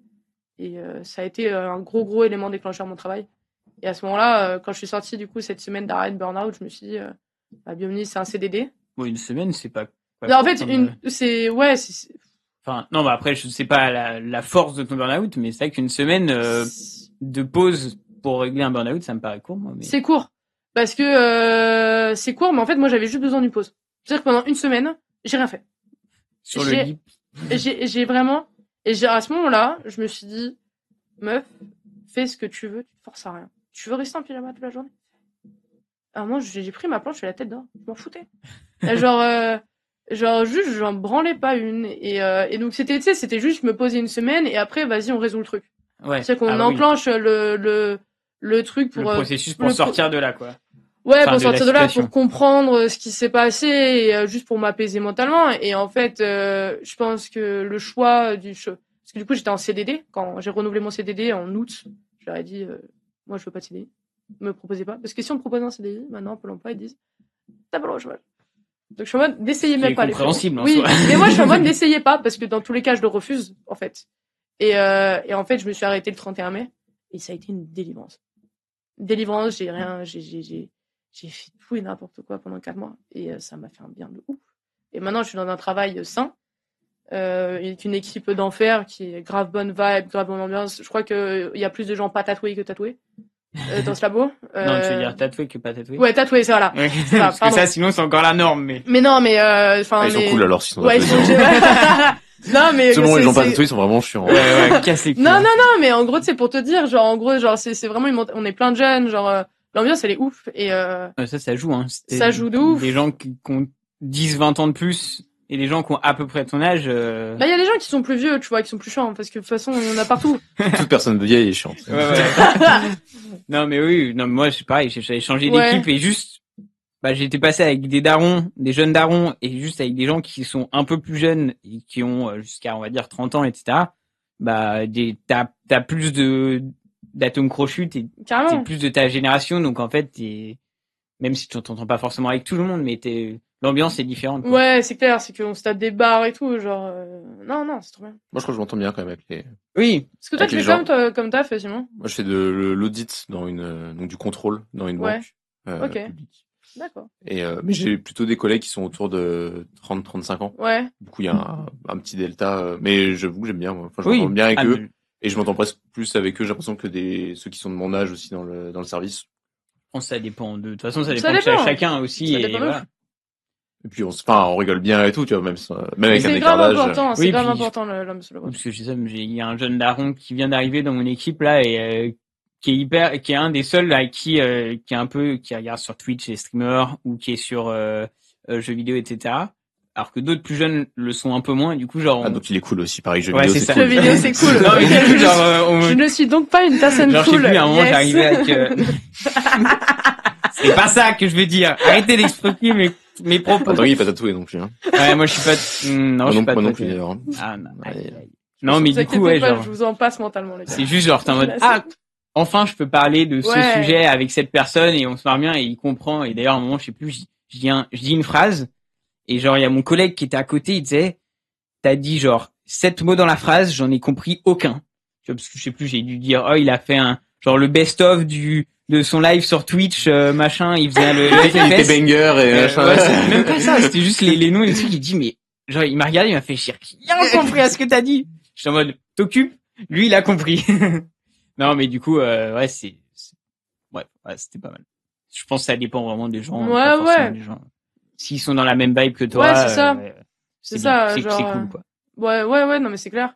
Ouais, par exemple, en fait, on a des binômes dans mon travail parce que des fois, il y en a un qui travaille le dimanche matin et l'autre dimanche après-midi et on a à peu près les mêmes horaires. Moi, ma binôme, c'est une meuf 89, donc elle a quoi, 35. Désolée, Laura, si je me le 35 ans, ouais. Ouais, c'est 35? Ouais, 35. Et elle est géniale. Elle est dans une vibe de ouf. Et moi, ce qui est super drôle, c'est que, en fait, je lui apprends des nouveaux mots. C'est le gaulerie, le the bee, tu sais, je lui apprends le masterclass, attention. Tu sais, on fait ça ou, tu sais, j'ai appris ça et tout. Et mon gars, faut savoir que c'est un ancien de Serbe Alliance. Donc, il faut savoir qu'avant, à l'époque, c'était Sabine Oma, lui. Et en fait, du coup, à un moment, il passe au labo et tout. Et donc, je lui dis, Laura, elle a pris ce mot-là. Elle fait, mais arrête de la matrixer, en fait. Arrête, et à un moment, il est passé au labo. Elle lui lâche un the bee, il était en mode, ah ouais, non, là, c'est chiant. Non, c'est très drôle. Surtout quand t'as les vieux qui utilisent des mots qui sont, en général, un peu, c'est plus par les jeunes. Ouais, je dis pas que 35 ans, c'est vieux, attention, hein, mais, ça fait bizarre de se dire des fois où quand ils ont pas l'habitude de parler ce langage et d'un coup tu leur apprends des mots et qu'ils leur sortent. Hilarant. C'est rigolo. Moi, je me tape des super barres là-dessus. Parce que moi, tu vois, c'est normal que je dise ça. Mais eux, On passe au petit jeu.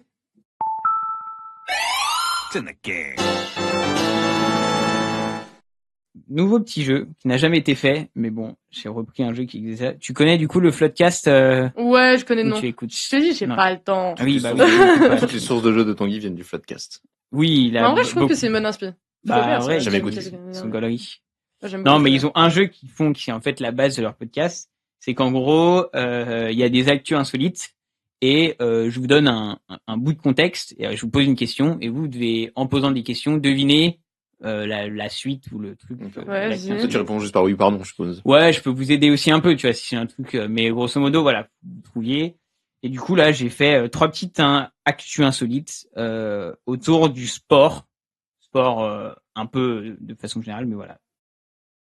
Alors, il y a des touristes belges qui se sont pris une amende de 50 € en Italie pour une raison insolite. Et je vous demande pourquoi ils se sont pris cette amende. 50 € chacun, ouais. Ouais, chacun. Oh mon Dieu, comment je n'ai aucune idée, ça. Ouais, ça va. On peut dire n'importe quoi, poser des questions. Est-ce que c'était des supporters Non. Non. Et c'est des sportifs? Ouais. Ils étaient en train de faire un sport. Ils sont en train de faire un sport? Ouais. Qui était interdit à cet endroit-là? En Italie? Non. Pas en Italie, c'était pas interdit en Italie, genre? Non, mais le fait, disons qu'en Italie... est-ce qu'ils l'ont fait nu? Non. Ils auraient pu. Non, mais ils auraient pu. Donc, le fait que ça soit en Italie peut vous aider sur la voie. Vous mettre sur la voie. C'est pas un sport qu'on fait dans tous les pays. On le fait en Italie d'habitude? Oui. Pas que en Italie, mais... C'est pas un sport qu'on fait d'habitude? T'as dit? C'est pas un sport qu'on fait d'habitude? Non, je dis c'est pas un sport qu'on fait dans n'importe quel pays. Sport d'hiver? Oui. Biathlon? Non. Ouais, c'est ski. Enfin, du ski, ouais, c'est ça. Ils étaient en ski. Sur une station normale? Dans une station de ski? Station normale. Et ils se sont pris 50 € d'amende, les Chacun. Belges, parce qu'ils s'étaient bourrés? Non. J'en sais rien. Mauvais équipement, un truc. Non. Ils ont, non, je sais pas. Je sais pas. Je suis panique. C'est de leur faute, enfin, en vrai, oui, ils méritaient leur amende? Vu que c'est insolite, pas je pense vraiment. pas, tu vois. Est-ce que s'ils faisaient la même chose en France, ils se seraient pris l'amende? Non. Ah bon? Je pense pas. Je pense que... Mais même, j'ai envie de dire, presque tout, dans n'importe quelle station, ils se seraient pas pris l'amende. C'est juste lié à une station particulière? Ouais, j'ai regardé l'info. Apparemment, c'est lié, mais c'est juste les policiers qui ont mis l'amende. Mais je pense que c'est un peu juste les policiers qui ont abusé. Qui ont un peu abusé. Ouais, voilà, c'est ça. Normalement, ils sont pas censés se prendre cette amende. Ils ont insulté l'Italie ou ils ont chanté l'hymne italien? Non, ils étaient en train de faire du ski et ils se sont pris l'amende. À la fin, genre à la fin de la piste, il y a les policiers qui ont dit oula, vous avez fait ça. Ils ont mis de la musique sur les excès de vitesse. Excès de vitesse. Frère, excès de vitesse. Ils ont mis un radar sur le bail, tu vois. Combien ils sont pris? Lors de leurs vacances dans la station de ski au-dessus de 100 km/h de Livigno, en janvier 2024, les touristes belges ont été verbalisés pour avoir dépassé la vitesse autorisée sur une piste noire, flashée à 85 km/h. Wow. Déjà, c'est vite, hein, parce que sur une piste noire. Surtout sur une noire. Ouais. Surtout sur une noire. Hein. Les 4 amis ont écopé d'une amende de 50 € chacun. Ils n'avaient pas été informés qu'une telle limitation était en vigueur. Mais en fait, au final, c'est quoi la limitation de vitesse sur une station de ski? Putain, c'est rien de ta vitesse non plus. Genre 85, t'as pas une Apple Watch. Peut-être que je pourrais. Le skieur de 31 ans a contacté la station pour avoir des explications. La personne au bout du fil lui a confirmé qu'il existait bien des limitations de vitesse sur le domaine avant d'ajouter qu'il n'y avait pas de règle officielle. Oui. Les gars. Bien que contrarié, le skieur a déclaré qu'il comptait payer cette amende pour laisser cette histoire derrière lui. Mais c'est vrai que t'as pas de vitesse, tu peux pas te prendre une vitesse. C'est une belle anecdote. Non, c'est drôle. Fâché pour vitesse sur une piste noire, c'est la classe. Ouais, c'est genre en bas, il se descend nu, t'as les 4 policiers et apparemment. Le mec sait trop bien skier, quoi. Pas forcément, mais c'est rapidement. C'est-à-dire que. Non, mais je me dis, s'il peut aller vite sur une piste noire, le gars sait skier. Bah après, 85, c'est. Ouais, c'est vrai que c'est un ski sur une piste bleue. Moi, je me demande comment il tu peux déjà aller à 70 et tu vas vite, hein. 70. Mais comment 85. Le gars, il s'est pas cassé la gueule? Surtout, c'est les 4. 4. Donc, c'est 4. Mais ils ont dit dans l'article que les policiers, ils parlaient italien et pas trop anglais et qu'ils ont un peu abusé. Enfin, voilà, ils ont clairement abusé. Ils ont dit, oh, ils vont trop vite, on va leur mettre une amende. En mode, qu'est-ce que tu veux faire? Vas-y, les policiers ont fait, vas-y, un truc de ouf, j'ai une idée pour ce aujourd'hui-là. Incroyable, viens, on flash. Oui, c'est ça, c'est comment tu veux flasher, genre parce que t'étais en bas de la piste, donc forcément, tu peux pas. Ça se trouve, ils ont mis un radar sur la piste, je sais pas. Bah, tu sais, des fois, il y a des radars, mais c'est pas officiel. Enfin, ouais, c'est juste pour dire à quelle vitesse tu vas. Je dirais à ma copine qui essaie de faire des petits pics de vitesse pour en se chronométrant pour essayer de voir si elle bat son record. Mais... On est parti au ski il y a 2-3 semaines avec Simon et Louise, du coup. Et c'est vrai qu'elle, comme je disais à Paco, elle fait la dingus sur les skis. Genre vraiment, elle fait la dingus sur les skis. En mode grosse pointe de vitesse et ouais. Bah après elle contrôle quand même relativement, je pense. Enfin, j'espère. J'espère j'aime bien le mot relativement. Non mais elle va vite, mais tu peux aller vite et voilà, mais c'est vrai qu'elle à fond. Moi qui ai l'habitude d'aller vite, là je la vois passer en mode OK, bon bah très bien. Exactement. Après la vitesse sur le ski pour moi c'est le meilleur truc. Ouais, c'est vrai, je suis d'accord.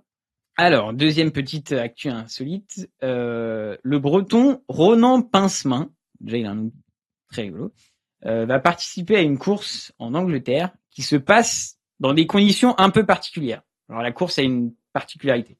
Comme tu sais, genre des fois il y a des courses où tu bois un verre de bière tous les 5 km. Là, il y a pareil, c'est la particularité de la course. Ouais. Je vous demande, qu'est-ce que c'est? Il est en kilt? Non. Ah mais non, c'est en Angleterre. Et pourquoi il parle de lui particulièrement? Oh, ils ont fait un interview, mais c'est plus sur la course en elle-même. Donc le course, hormis le contexte, c'est juste le fait il court sur un endroit normal. Oui. Sur une route. Sur une route. Sur une route? Ouais. Mais c'est l'endroit qui est particulier. Autoroute? Non.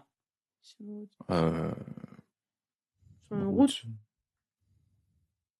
Vous pouvez poser des questions sur la type de la course, etc. Et ça, ouais. La localisation en Angleterre est importante ou non? Non, ça aurait pu se passer en Italie, en France, en Europe, en États-Unis. Ah, ok. Donc c'est pas forcément lié. C'est juste qu'elle est liée. Elle est en Angleterre, mais c'est sur route. Une route un peu particulière. Gars. Attends, tu dis sur la forme, ou sur comment elle est la route? La matière ou je sais pas quoi. Non, c'est du goudron, mais c'est l'endroit où est cette route. Ah. En plein Londres? Non, c'est pas dans la j'allais dire dans la campagne, mais non, c'est pas à Londres même. Sous l'eau? Non. Tunnel sous la Manche? Non, mais vous êtes pas loin. Ce serait incroyable, mec. T'as quasiment l'idée. Il y a pas un pont qui existe? Le tunnel sous la Manche? Ouais, mais je viens de le dire. Est-ce que t'avais dit toi juste vers la Manche? Ah, non. J'ai pas entendu. Je vais vous l'accorder parce que en fait c'est une course dans un tunnel, mais sauf que la course, non, c'est pas sur la Manche. En gros, imaginez parcourir 321 km sous terre et dans l'obscurité, le tout en 55 heures. L'endroit. 300 km. Alors en gros, c'est pas le tunnel qui fait 300 km, calmons-nous. C'est juste qu'ils font des allers-retours. En gros, ils participent à l'Ultra-Tunnel. C'est une course de l'extrême, peut-être les plus difficiles au monde, qui se déroule dans le tunnel de Combe Down, qui est surnommé le tunnel de la mort en Angleterre. La course a été créée en 2019. Il y a à chaque fois, il y a une quarantaine de participants. Et en gros, ils doivent faire 200 miles, 321 km, sous terre en moins de 55 heures, sans lumière et sans assistance. Alors le sans lumière, c'est juste qu'ils ont pas de frontal. Ils ont pas de frontal, il y a juste genre tous les 10 mètres le petit truc du tunnel tous les 10 mètres. Mais il y a des vidéos genre tu vois quasiment rien. Wow. Et en gros le tunnel mesure 1,8 km Et les coureurs vont. En fait, c'est un Luc Léger dans un tunnel, genre. Exactement, tout à fait. Ils ont des trucs pour boire et manger, toi. Affiche un taux d'abandon de près de 95%. Mais tu m'étonnes, frère. L'angoisse, c'est dans le noir, tu cours 300 km sur un tunnel qui fait 1,8 km. Tu finis, t'as gagné, en fait. Hein? Si tu finis, t'as gagné. Ouais, c'est ça. C'est ça. Et il y a ils interviewaient des mecs qui disaient que, genre, il y avait beaucoup qui avaient eu des hallucinations. En fait, tu restes, genre, 50 heures, dans le noir. Dans le noir, et t'es en effort physique constant. Alors, c'est un peu que tu t'alternes course et marche, tu vois, mais, c'était ouf. Du coup, là, il a dit oui, j'ai fait, en gros, il disait, ça veut dire que tu dois faire tant de kilomètres en 24 heures. Ou en 27 heures, et moi j'ai déjà fait ce temps de kilomètres en 23 heures. Dis-moi donc qu'il il y a moyen. Il a une pause quand même entre. Bah il peut faire des pauses. Oui, il peut faire des pauses. Il peut marcher, il peut se poser, et comme toutes les grandes courses, genre l'Ultra Trail du Mont Blanc ou les Diagonales des Fous qui est à La Réunion. Pas ça, mais... Genre toutes les courses, en soi, si tu veux te poser et dormir et ensuite repartir, tu peux, ouais. Sinon, mais c'est une course, du coup le but c'est de d'optimiser son temps, quoi. Ouais, c'était ouf. Du coup, le mec s'est juste chauffé, il se dit allez hop. L'intérêt de la course, bon. Ouais, elle est pas ouf. Ah bah c'est l'anecdote qui est cool. mais je suis désolé, je vais pas faire 300 km pour juste une anecdote, mon gars. En courant en plus. En voiture, ok. Déjà 300 km, c'est tout, c'est que je mettrais peut-être une photo sur Insta où mais genre le tunnel, il est pas très large, tu vois. Genre il doit faire sur les vidéos qu'il montrait, il doit faire 2 mètres de large, 2-3 mètres de large. Je crois 200 miles, soit il faut un truc aussi long. C'est ouf. C'est déjà juste marathon sous la mec, déjà c'est des anglais. Kilomètres, c'est tu fais des allers-retours. 10 km, ça fait quoi? 5 allers-retours. Ouais, c'est casse-couille, mais oui, là c'était. Mais c'est des anglais. Les anglais sont fous.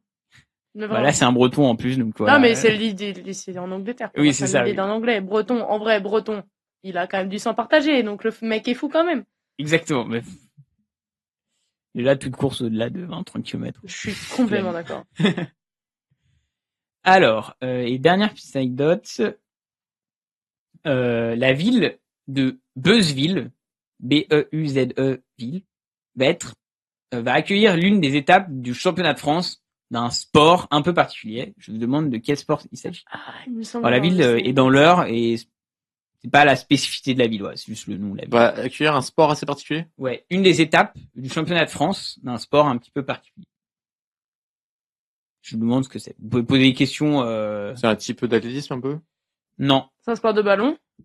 Non, c'est pas un sport de ballon. C'est un sport type jeu, genre baby-foot, un truc dans le style là?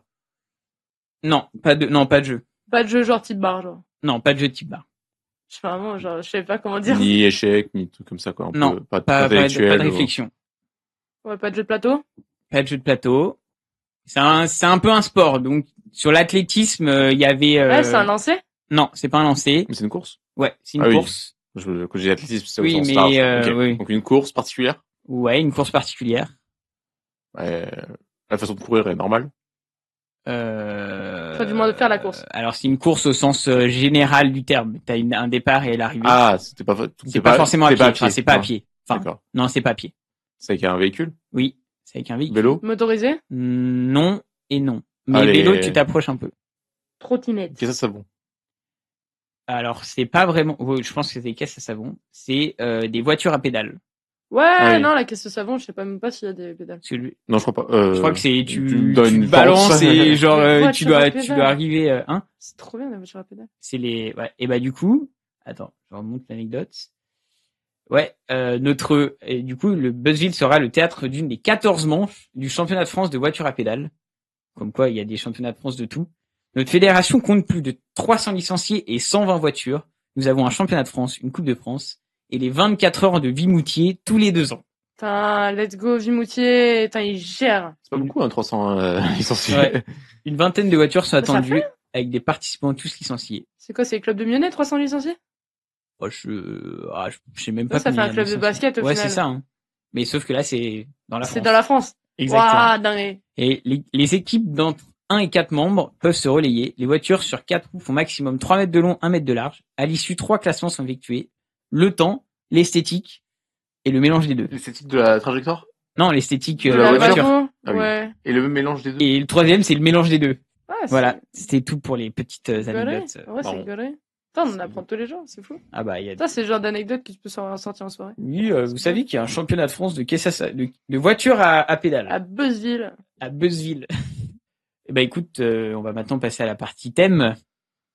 Petit bol, tu mélanges bien et tu tires un des thèmes. Tu lis ce qui marque. J'ai pris voyage. Oh putain. Voyage, voyage, plus loin que la nuit et le jour. Voyage, dans l'espace inouï de l'amour. On va te poser 3 questions sur les voyages. Yes. Let's go. Et voilà.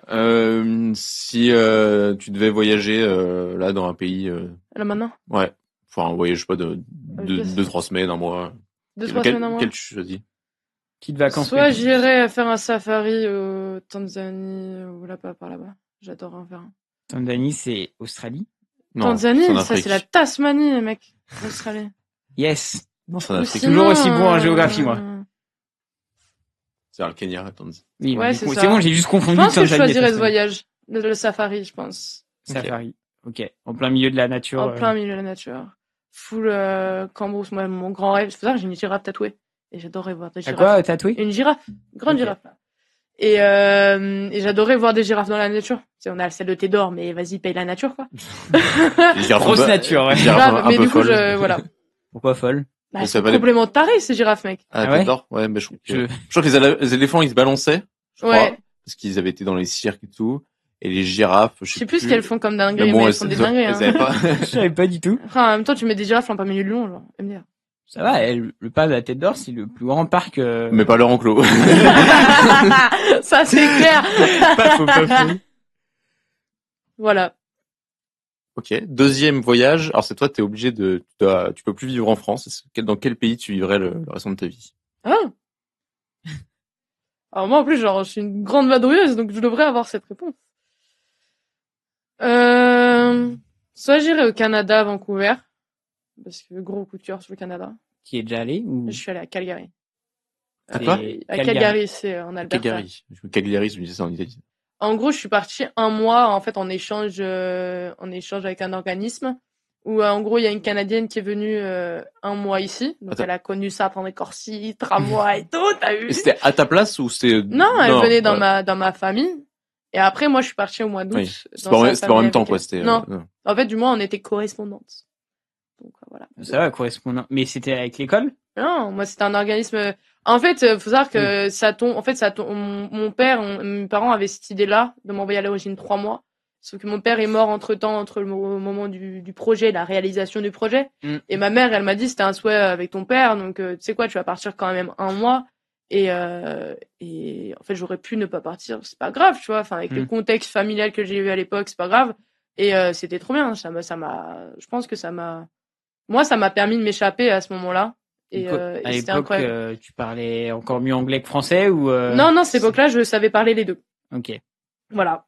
C'était là maintenant, je parle mieux français qu'anglais des fois, mais voilà. Bref, mais sinon, après, j'ai réfléchi si je dois partir maintenant, travailler dans ce serait l'Irlande parce que mon diplôme est valable en Union européenne.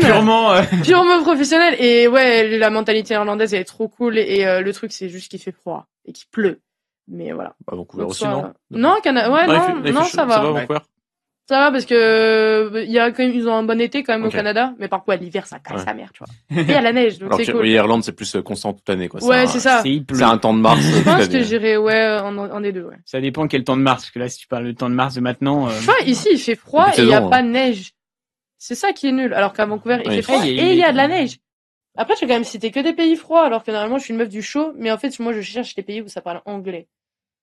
Et en fait, quand tu Les pays chauds, c'est les pays espagnols. Voilà, je vais dire l'Australie, pour moi, je suis allée en Australie déjà. En voyage, c'est incroyable. Mais il y a tellement trop de Français là-bas pour habiter. Il y a trop La de vie est Français. chère en Australie. Et la apparemment. vie est super chère. C'est vrai, ça. Il y a un d'Afrique du Sud, il doit faire assez chaud. L'Afrique du Sud, c'est hyper dangereux. Ah oui, mais tu me demandes un pays chaud qui parle anglais. Oui, l'Afrique du Sud, c'est une bonne idée. L'Afrique du Alors Sud. l'Irak, il fait chaud, etc. Bon, après, voilà, tu te débrouilles comme tu veux, mais. Juste pour avoir un peu plus de tissu que là aujourd'hui, mais c'est tout. Mais ouais. Donc l'Afrique du Sud, ouais, c'est trop dangereux. J'y ai pensé. Mais trop dangereux. Donc l'Irlande. Et Ou le Canada. Troisième voyage, c'est vivre à une autre époque. Dans le passé. Dans le je passé. précise parce que. Non, moi j'avais pas dans le futur. C'est trop la merde. Après, moi, je ne pense pas droit des femmes parce que de toute façon, voilà. Mais... Ah bah c'est compliqué, oui, si tu veux. Mais je pense que j'irais bien vivre en Antiquité, genre dans la Grèce antique ou dans la Rome antique. C'était banger, il y avait tellement de trucs à faire. J'avais dit pareil. Genre tous les théâtres gladiateurs, les théâtres, c'était trop stylé. Du sang, on veut du sang. Non, et même genre, moi, ouais, les Jeux Olympiques. Moi, j'adore cette époque-là au niveau de l'histoire parce que en fait, tu te rends compte que les gens sont super smart. Moi, je me suis toujours dit comment ils étaient hyper intelligents, ils avaient des idées de malades, tu vois. Et les Moyenâgeux, ils ont fait fuck off. Nous, on croit l'Église. Toutes vos inventions à la con, ça dégage. Mais vous êtes débiles, on rétrograde, les frérots. hop, et après ça. on revient. Et après on revient en fait. Et l'Antiquité, c'était banger. Voilà. Ça avait l'air banger. Oui, voilà. Parce que... Pour vous, oui. Pour vous, homme cis blanc, mais pour femmes, c'est différent. Mais un peu. Bah c'est, je sais même pas c'était quoi, c'était. Les femmes, je crois que c'était. Elles avaient pas le statut. Juste au-dessus des esclaves, je crois. Ça va, on vous met pas avec les esclaves, vous remerciez-nous. Je pense que homme blanc, ça suffit pas en Antiquité, hein. Faut plus de... Faut quoi? Bah, faut être dans la bonne famille, ouais, faut être dans le bon truc, faut pas être étranger de la cité, faut pas être... Ouais, c'est ça, c'est qu'il y a plein de facteurs. Mais oui, bon, de toute façon. Vas-y, si on pense pas à ces facteurs, moi, clairement, je trouve ça, j'aimerais trop voir comment, ouais, dans les théâtres, dans les machins, dans les rues et tout. J'ai déjà posé la question sûrement au dernier épisode parce que il avait dit pareil la Rome antique et la Grèce antique, mais c'est quelle époque déjà? Enfin, c'est entre moins 1000 et ouais, c'est ça. Et plus 400. Okay. Ouais, mais après moi je m'arrêterai, je pense avant Néron parce que Néron c'était un ouf. Néron qui est un empereur romain. Ouais, qui à un moment il a dit vas-y, nique sa mère, je brûle Rome. Ah, c'est lui qui a brûlé Rome. Let's go. Je sais plus si c'était Rome ou une autre ville. C'est Rome qui a brûlé, alors je sais pas si c'était lui qui l'a brûlé, mais. Mais du moins le mythe. Sous son règne en tout cas. Ouais, c'était sous son règne. Ouais, non, moi je veux avant Néron. Ouais. Je veux Rome bien, pas Rome brûlée. Ouais, voilà. Et par contre, je connais pas grand chose en histoire moyenâgeuse, mais je crois que c'est un peu une idée reçue le rétrogradation. Ouais. Ah ouais? Qu'il y a pas que les gens croyaient pas tous que la Terre était plate forcément non, mais oui. au Moyen Âge, enfin voilà, qu'il y a eu une emprise je crois de la religion un peu plus forte, mais pourtant Galilée alors lui c'était la Terre tourne autour du Soleil. Ah oui, c'était ça. Oui. C'est qui la Terre qui a mais c'est pas Galilée? Si. Galilée, c'est la Terre tourne autour du Soleil. Oui, ouais. Alors puis la religion pensait que la Terre était au centre de l'univers. C'est qui alors qui a dit la théorie que la Terre était pas plate? Je sais pas s'il y en a plein, mais je sais qu'en Antiquité, il y en a un, je sais plus comment il a fait. Eratosthène. Ah, c'est lui qui a prouvé avec un bâton. Ouais. Que et l'ombre, etc. Que en gros, il a fait des calculs de géométrie et il a dit la Terre est ronde. Il a réussi à calculer sur le diamètre de la Terre aussi. Oui, estimé. Oui, mais oui, avec un bâton. Ouais, c'est ça. Avec un bâton. Il a mesuré comme ça, il a fait son bâton.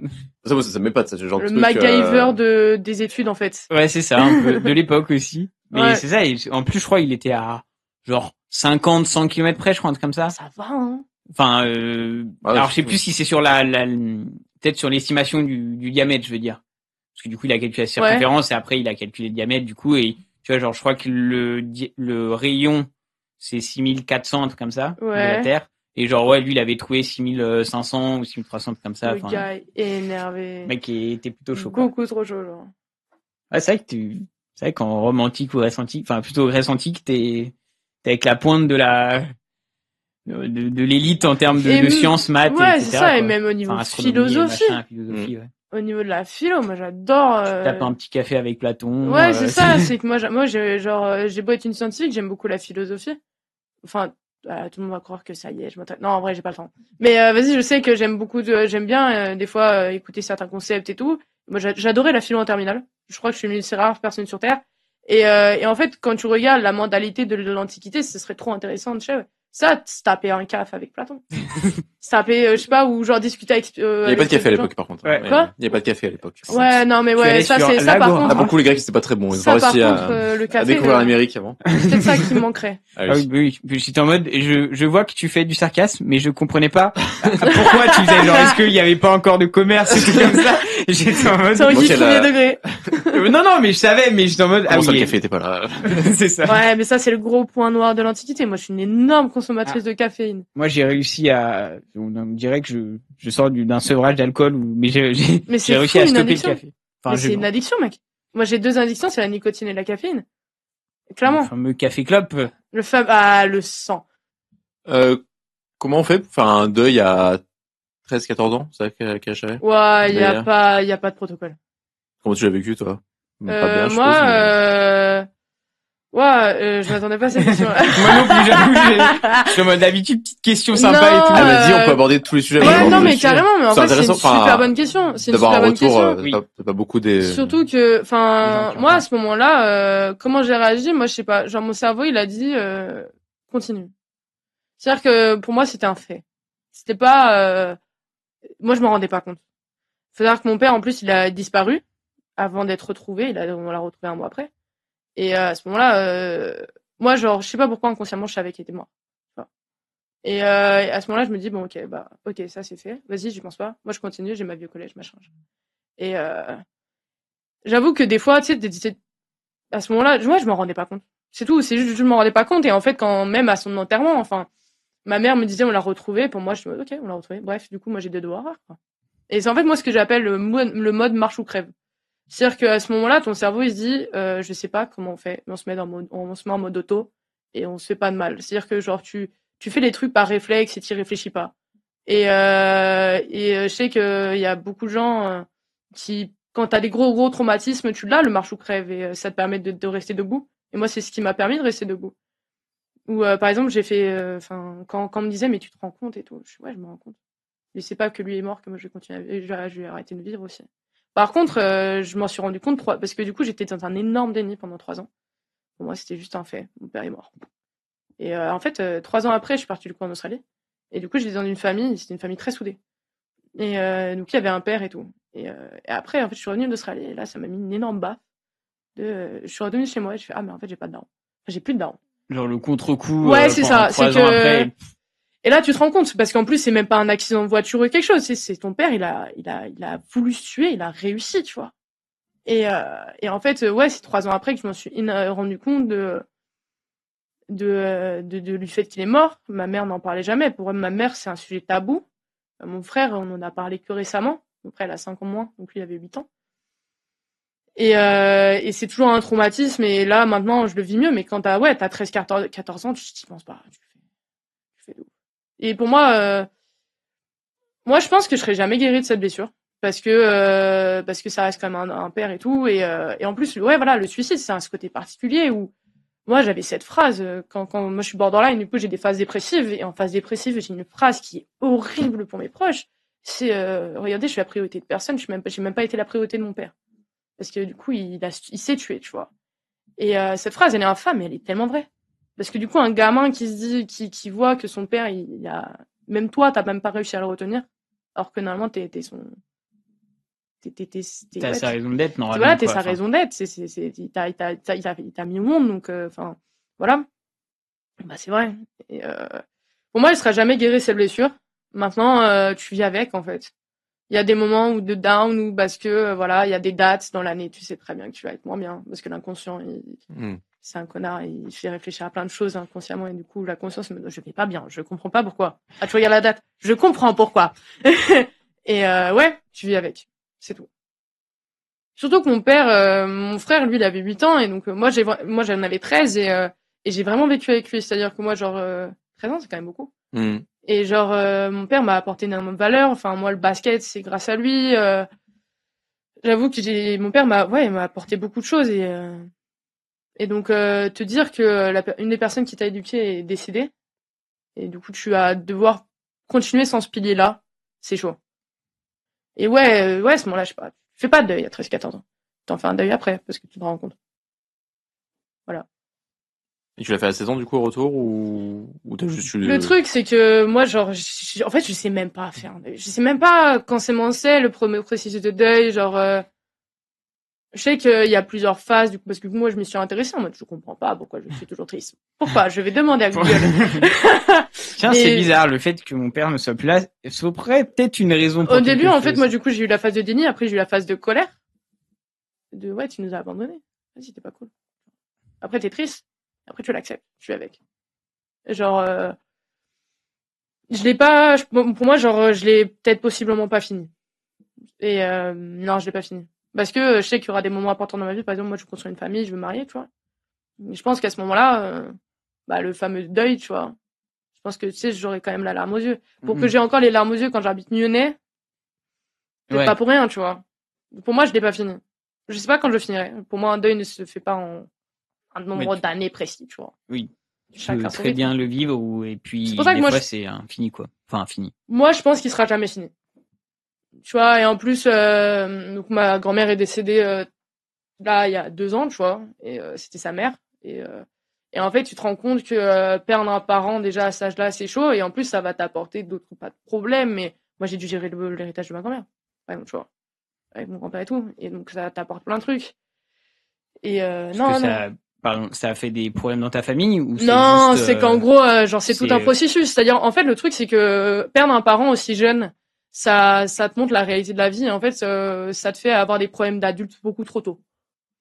Genre comment faire un enterrement et tout. Genre ma mère elle m'a parlé justement quand j'étais plus jeune, tu vois. Ouais, t'auras peut-être l'héritage. Enfin, si tes grands-parents ils meurent et tout, t'auras leur héritage et tout. Et donc, qui peut dire actuellement, à part rare personne, mais à 21 ans, j'ai dû gérer un héritage. C'est tout cool. Même déjà quand je pense t'es adulte, ça te fait chier. Ouais, enfin, déjà, t'es en mode ok, c'est le truc, voilà. Et Si à 20 ans, t'as pas que ça à penser carrément, à tout machin. Carrément, le pire c'est que mon frère était mineur, hein, parce que mon frère il avait 17 ans, et donc en plus du coup il y a eu tous ces problèmes de qui va signer à la place de mon frère. Donc ça a dû passer par un juge pour l'enfant, etc., etc. C'est une galère sa mère. Et du coup là, mon grand-père malheureusement, tristement, il est vieillissant, très vieillissant. Et là, du coup, maintenant, voilà, j'ai à peine 24 ans, on parle déjà de testament. On parle de prendre un rendez-vous chez le notaire, ok, bah, ça se trouve dans tant d'années. En fait, t'es très réaliste aussi quand t'as perdu quelqu'un de très jeune. Tu te rends compte que la mort, elle est très proche. Et du coup, moi, je suis très réaliste sur mon grand-père, que je sais qu'il va pas tenir 5-10 ans, tu vois. Et donc, ok, bah, avoir toujours en tête ok, possiblement, il y a des funérailles à faire. Etc., etc. La mort de ma grand-mère aussi, vu que j'étais l'aîné de ma famille, enfin de mon frère, tu vois. J'ai parlé un peu au nom de mon frère, à mon nom, et aussi de mon père, tu vois. Donc, parler à un enterrement à 21 ans. Ouais. C'est pas un exercice facile, hein. Faut avoir des sacrés coronesses, hein. Bah, surtout, à 21 ans, du coup, c'était celui de ton grand-père. Ça, c'est ma grand-mère. Ouais, de ta grand-mère, pardon. Ouais, c'est ça. Et t'as tout le contexte déjà, en plus, ce que tu peux dire, pour ton grand-parent, tu vois, il y en a où tes grands-parents, moi, mes 2 grands-parents que j'avais pendant que j'étais encore en vie sont morts en 2016. Donc j'avais 17 ans. Et tu gères quand même plutôt bien. Mais toi, comme t'avais pas ton père et qu'il y avait déjà tout ce processus. Mais parce que souvent, à la mort des grands-parents, c'est les parents qui parlent. Tu sais, c'est les enfants de ces gens-là. Et sauf que là, toi, t'es moins impacté. T'es plus impacté en tant que, ah merde, il y a mon grand-père. Enfin, c'est ça. Les parents prennent énormément de charge mentale. C'est ça. Et moi, je voulais vraiment, j'étais très claire sur le fait où je n'ai pas parlé récemment avec mon frère. Moi, je voulais que mon frère n'ait aucune charge mentale. Donc ouais, j'ai pas de protocole pour faire un deuil. Chacun le vit, chacun à sa manière, tu vois. Ok, c'était intéressant. Ouais. Une question peut-être plus plus légère, joyeuse. Hein. Allez hop. Ah, je ne sais pas. Mais... Est-ce que tu as des regrets ou des remords dans ta vie? Ouais, bien sûr, j'ai plein. En particulier? Je pense que c'est beaucoup lié au décès de mes proches. Mais bien sûr que j'en ai. Pour moi, j'ai jamais assez dit je t'aime à mes parents, à mon père, tu vois. Déjà, même ma grand-mère, tu vois.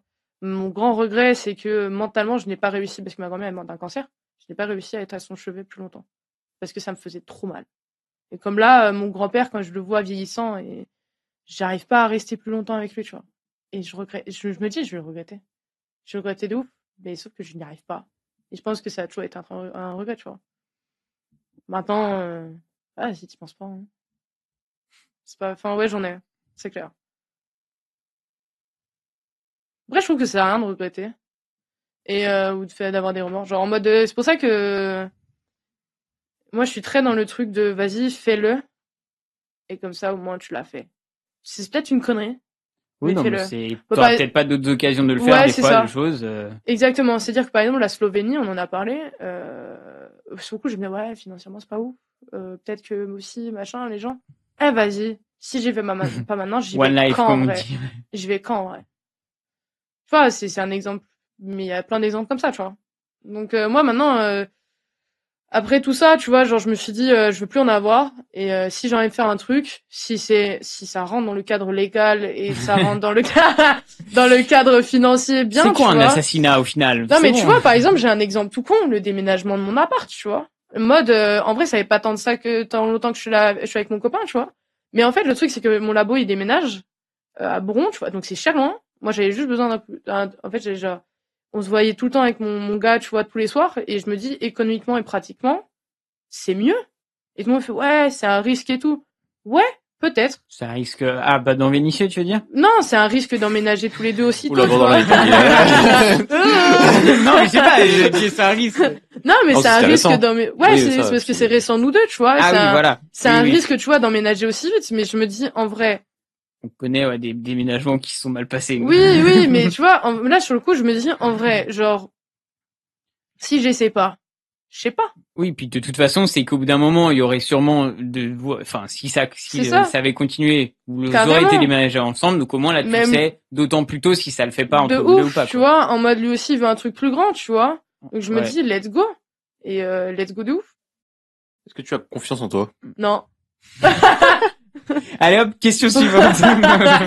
Non, c'est hyper compliqué la confiance en soi.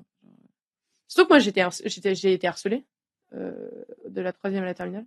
Waouh, c'est joyeux ça aussi. C'est pas par Tanguy, j'espère, au basket. Non. Non, du tout, c'est quand je suis allée à... Non. C'est faux.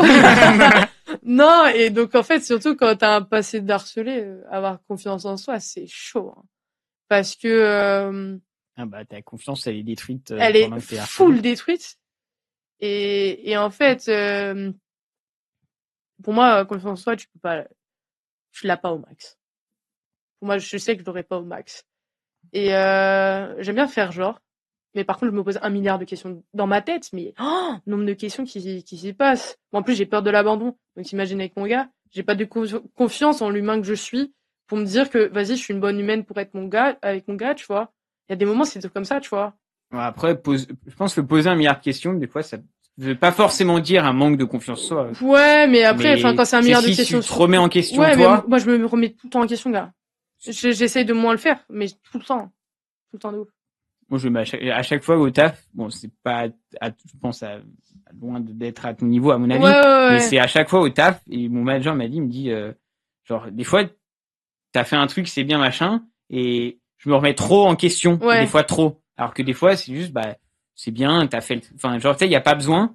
Et genre, même un petit truc, il me dit, bon, ça, c'est bien, on peut tout te dire, maintenant, tu le prends, enfin, avant, je le prenais mal quand on me faisait des critiques. Maintenant, ça va. Et justement, je vais être en mode, ouais, non, mais attends, c'est parce que j'ai fait ça, etc. Et donc, c'est vrai que ce côté, se remettre en question peut te mettre dans une boucle. Ah, mais clairement, moi, dans l'arbitrage, c'est un travail qui est grave sur moi là-dessus. Parce que, par exemple, moi, j'ai un formateur qui m'a dit, ouais, tu t'es fait observer. T'es bonne, l'observation. Moi, je suis, ouais, c'est pas suffisant. Parce que pour moi, c'est le bon, c'était pas valable. Moi, je voulais que ça soit très bon. Et donc, c'est une full remise en question de, qu'est-ce que j'ai fait de mal? Machin. Pourquoi il m'a dit ça? Du coup, t'as une haute exigence de toi. Et du coup, maintenant, je suis en train de taffer sur le fait que, en vrai, si j'ai fait le max, vas-y, tant mieux. Mais c'est trop compliqué c'est très très compliqué comme travail sur soi, ça. Pas confiance en soi, c'est plus en amont, non? C'est avant est-ce que avant de commencer un match, tu sens que tu as des doutes sur le fait que tu vas y arriver? En fait, après, c'est plus de l'exigence, non? Si tu regardes après coup, est-ce que j'aurais pas pu le faire mieux? Ouais, mais au début du match, en fait, moi, je me rends dans une bulle où, genre, je me dis, là, je suis là pour tuer le game. C'est-à-dire que je suis là pour... Non, mais c'est une bulle, genre, où, en fait, je me booste ma race en mode, là, je vais bien arbitrer, en fait, j'ai pas le choix. Vas-y, let's go. Genre, je suis une bonne arbitre, je le sais, let's go. Enfin, et, c'est une sorte de confiance en... Ouais, mais du coup, genre, je me force un peu à l'avoir. Oui, c'est une création mais des fois, c'est peut-être un... Mais par contre, à la moindre critique sur le terrain, tu le sais pas, mais dans le cerveau. Ça fusille. Du coup, je pense qu'avec le basket, du coup, t'arrives à se mettre, même peut-être aussi avec le travail, de ce côté, si t'as un cadre, tu dis, OK, là, il faut que je sois bon, etc. T'arrives à te booster. Et ça m'aide dans ma vie tous les jours. Oui. Ça m'aide dans ma vie tous les jours. C'est bien, justement. C'est pas un reproche. Non, mais c'est vrai, mais moi, l'arbitrage m'a beaucoup aidé, en fait, dans la vie tous les jours. Mon travail aussi, et sur la façon de penser, etc. À t'affirmer, à te dire, OK, quand tu siffles un truc, c'est ça. C'est sûr qu'arbitrage, t'as intérêt d'avoir un peu des épaules pour affirmer ce c'est un problème. Enfin, moi, de toute façon, tous les jeunes arbitres te disent au début, t'as peur de siffler. Même si tu sais très bien, c'est un peu comme la conduite dans le sens où des fois tu vas bien savoir que là c'est la prio à droite machin et qu'il faut que tu ailles là, mais quand tu le fais sur le moment tu vas paniquer. Ouais. Bah là c'est un peu pareil, c'est en mode tu t'affirmes, hop, Mais tu fais un doigt d'honneur au mec qui t'a oublié la prio et voilà, t'y vas quoi. ouais, la confiance en soi perso, c'est moi j'ai pas de ouais. C'est un travail ça. Parce que ça peut me porter préjudice de ouf. Parce que des fois, quand t'as vraiment pas confiance en toi, t'es même pétrifié avant de faire une action, tu vois. Genre, tu peux même pas réussir ou... Moi, non, mais ouais, j'ai ce moment-là où j'ai peur. Par exemple, moi, j'ai peur de la vie d'adulte. C'est-à-dire que quand j'ai dû rencontrer ma proprio actuelle, c'est-à-dire que parce que mon gars a fait la visite tout seul, tu vois. Et le lendemain, il me fait, ouais, faut que t'ailles voir la proprio à genre à 14h30. Moi, j'étais, pétrifiée. J'ai fait, mes gars, je vais tout te faire foirer, en fait. Je vais tout te faire foirer. Non, mais c'est bon, tranquille, enfin, sois naturel et genre, montre que t'es intéressé, enfin, je sais pas, genre, chill, tu vas le faire. Et moi, je suis en mode, ouais, non, alors ça, c'est super bien placé, mon gars. C'est juste, ouais, genre, des fois, mais sur le coup, je me dis, bon, j'ai pas le choix, fais-le. Et du coup, pour finir sur une petite question un peu chill, est-ce que t'aimes bien ton prénom? Non. Non, t'aimes pas? Allez. Oui, mon prénom est très original. Non, je trouve trop long. Guénola? Bah, c'est pas très Guénola, si, c'est long. C'est chiant. Guénola Giordano, ça fait 2G. Moi, j'aime bien mes initiales, mes initiales, GG. Mais non, parce que en fait, par exemple, tu vois, genre, moi, mon entourage, il sait que je suis chiante là-dessus. Moi, on m'appelle Guéno. Oui. Moi, le Guénola, c'est soit dans le pro, soit c'est quelqu'un que j'aime pas. Tu vois, genre quelqu'un qui. Toi, tu m'appelles Guénola. Jamais tu m'appelles Guéno, toi. Par exemple, il y a des gens, genre, par exemple, au travail, mais moi, au travail, il y a des gens, ils m'appellent Guéno. Je suis, non, moi, c'est Guénola, tu vois. Parce que tu n'aimes pas ces personnes. Parce que je suis en mode, non, mais en fait, on n'est pas potes. Ok, Qu'est-ce que tu m'appelles Guéno, tu vois, on est collègues, frérot. Et non, mais même pas, tu vois, genre, enfin, moi, genre, du coup, quand on m'appelait Guénola, je me c'est Guéno, s'il te plaît. Ça vient d'où comme prénom? C'est breton. Breton. C'est celte, ça veut dire blanc, heureux et valeureux. Blanc, heureux et valeureux. Ouais. Déjà, c'est plus court, Guénola, déjà, que blanc, heureux et valeureux.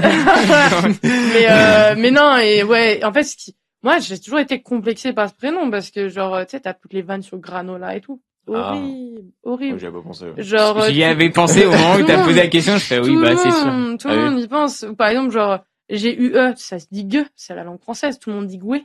Je me bah non. Ah ouais. Gars, c'est G-U-E. Sinon, ce serait G-W, comme Sinon, dans Gwendael. Voilà, comme Gwenaël, tu vois, Ouais. genre, ou comme Gwenola, tu vois. Genre, si t'écrives, enfin, moi, et moi, je le trouve trop compliqué, trop chiant. Moi, quand j'étais petite, je voulais tellement avoir un prénom beaucoup plus simple, genre Manu, Camille, je m'en fous. Et maintenant, je me dis, ça fait mon originalité. Mais à la fois, vas-y, c'est trop long. C'est trop long. Et en plus, et c'est un avantage comme un inconvénient. Tu fais quelque chose de bien, tout le monde va te retenir parce que t'as un prénom original. Genre moi. J'en connais pas 36 milliards des Ouais, Guénola, voilà, bah, tu l'as dit, tu vois, tu connais pas 36 milliards Guénola. Et, voilà, il y en a une, et donc forcément, tu la retiens. Par exemple, ça m'a bien aidé dans quand je voyais mes potes de collège et tout. Ouais, je m'en souviens de toi et tout. Non. Bah ouais, gars. Mais par contre, quand tu fais quelque chose de mal, t'inquiète pas, on retient très bien ton prénom là aussi, hein. Du coup, t'as parlé d'avoir des enfants, est-ce que tu donnerais des prénoms plutôt originaux ou des prénoms plutôt communs? Je sais pas. Non, commun. Enfin, commun. Moi, je serais pas en mode, non, vas-y, je cherche un prénom original de ouf, non. Non, mais ça pourrait être un truc, non, parce que moi, genre, original, je l'ai vécu, tu vois. Moi, je sais que c'est chiant, parce que du coup, à chaque fois, il y a une faute d'orthographe. Moi, je veux juste des prénoms. Pourtant, Guénola, c'est quand même trop, enfin, c'est comme c'est relativement hyper simple. facile, mais il y a tellement de gens qui font des fautes d'orthographe, mon gars. Genre, alors que ça s'écrit vraiment comme ça se prononce, c'est une dinguerie. Bref, et mais c'est un truc ouf. Moi, je vais donner des prénoms normaux. Enfin, normaux. Des prénoms communs. Mais les gens ont du mal avec la lettre G pour savoir si c'est je ou gue ou est-ce qu'on doit mettre le UI. Genre Tanguy, il y en a plein de gens qui me l'écrivent quand ils savent pas l'écrire, ils écrivent T-A-N-G-Y. Alors que tu l'apprends en CP que derrière Y, ça fait J. Oui, voilà, c'est ça. Tout simplement. Je suis en mode, bon, du coup, maintenant, j'ai l'habitude de toute façon, maintenant, je sais pas si vous, c'est pareil. Dès qu'ils demandent ton nom, prénom, tu l'appelles direct. Ah ouais. Genre, c'est bon, peut-être pas toi, je sais pas, mais genre, sinon, moi, Tanguy Joubert, T-A-N-G-Y, G-O-U-B-E-R-T, tu vois, genre, c'est un... Ah, c'est un réflexe. C'est un réflexe. Je l'ai aussi. Même si, tu vois, le prénom et le nom sont simples, Joubert, c'est quand même assez, enfin, t'en as croisé, voilà.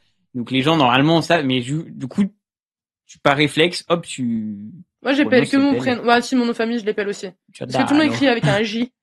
Moi, non. En plus, J, ça fait J. C'est ça. Voilà. Et surtout qu'en Italie, le Giordano, c'est comme le Dupont en France, tu vois. Ouais, c'est Donc je suis en mode, moi je vais en Italie, ils savent tous c'est plus Giordano, t'inquiète. Par contre en France, mais c'est J ou c'est G? Bah c'est G. Parce que je pense qu'ils pensaient à Giordano peut-être. Enfin à Giordano, à Jordan. Ouais, le c'est prénom ça. et du coup genre pour eux c'est J-O-R. Ouais. Du coup ouais, j'ai ce réflexe là. Question de l'invité précédent, qui est Gilliane, qui te demande est-ce que tu penses qu'une vie intelligente extraterrestre existe? Alors il savait pas à qui il pose la question. En gros à chaque fois on demande. Je suis foutu scientifique. Moi tant que j'ai pas de preuves, je n'y crois pas. Ah mais statistiquement tu vois tu te dis pas. Je me dis qu'il y a des chances. Je me dis en vrai il y a des chances.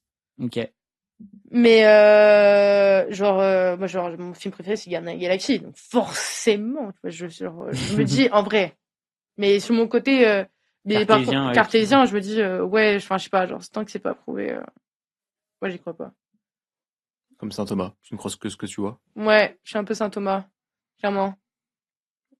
Par exemple, quand quelqu'un me dit ah mais t'inquiète, je vais faire ça. Prouve-moi, prouve-le-moi, prouve-le. Ça, c'est un vrai truc, même dans ma vie sentimentale. Moi, tant que tu me prouves pas les choses, je ne le crois pas. Genre, bon, en plus, genre, la vie amoureuse, moi, c'était un peu une catastrophe avant. Et plein de gens les gars, ils me disent, ouais, t'inquiète, nanana. Et en fait, nombre de fois, ils m'ont pas prouvé. Je suis, voilà. Qu'est-ce que tu vas faire ça, en fait? Du coup, quand quelqu'un me dit, ouais, t'inquiète, je vais t'appeler. Bah, j'attends que tu m'appelles parce que sinon, je crois pas. Si je n'ai pas la preuve avec ton numéro écrit, Voilà. Bah, après, ouais, en ce moment, j'ai pas le temps d'appeler les gens.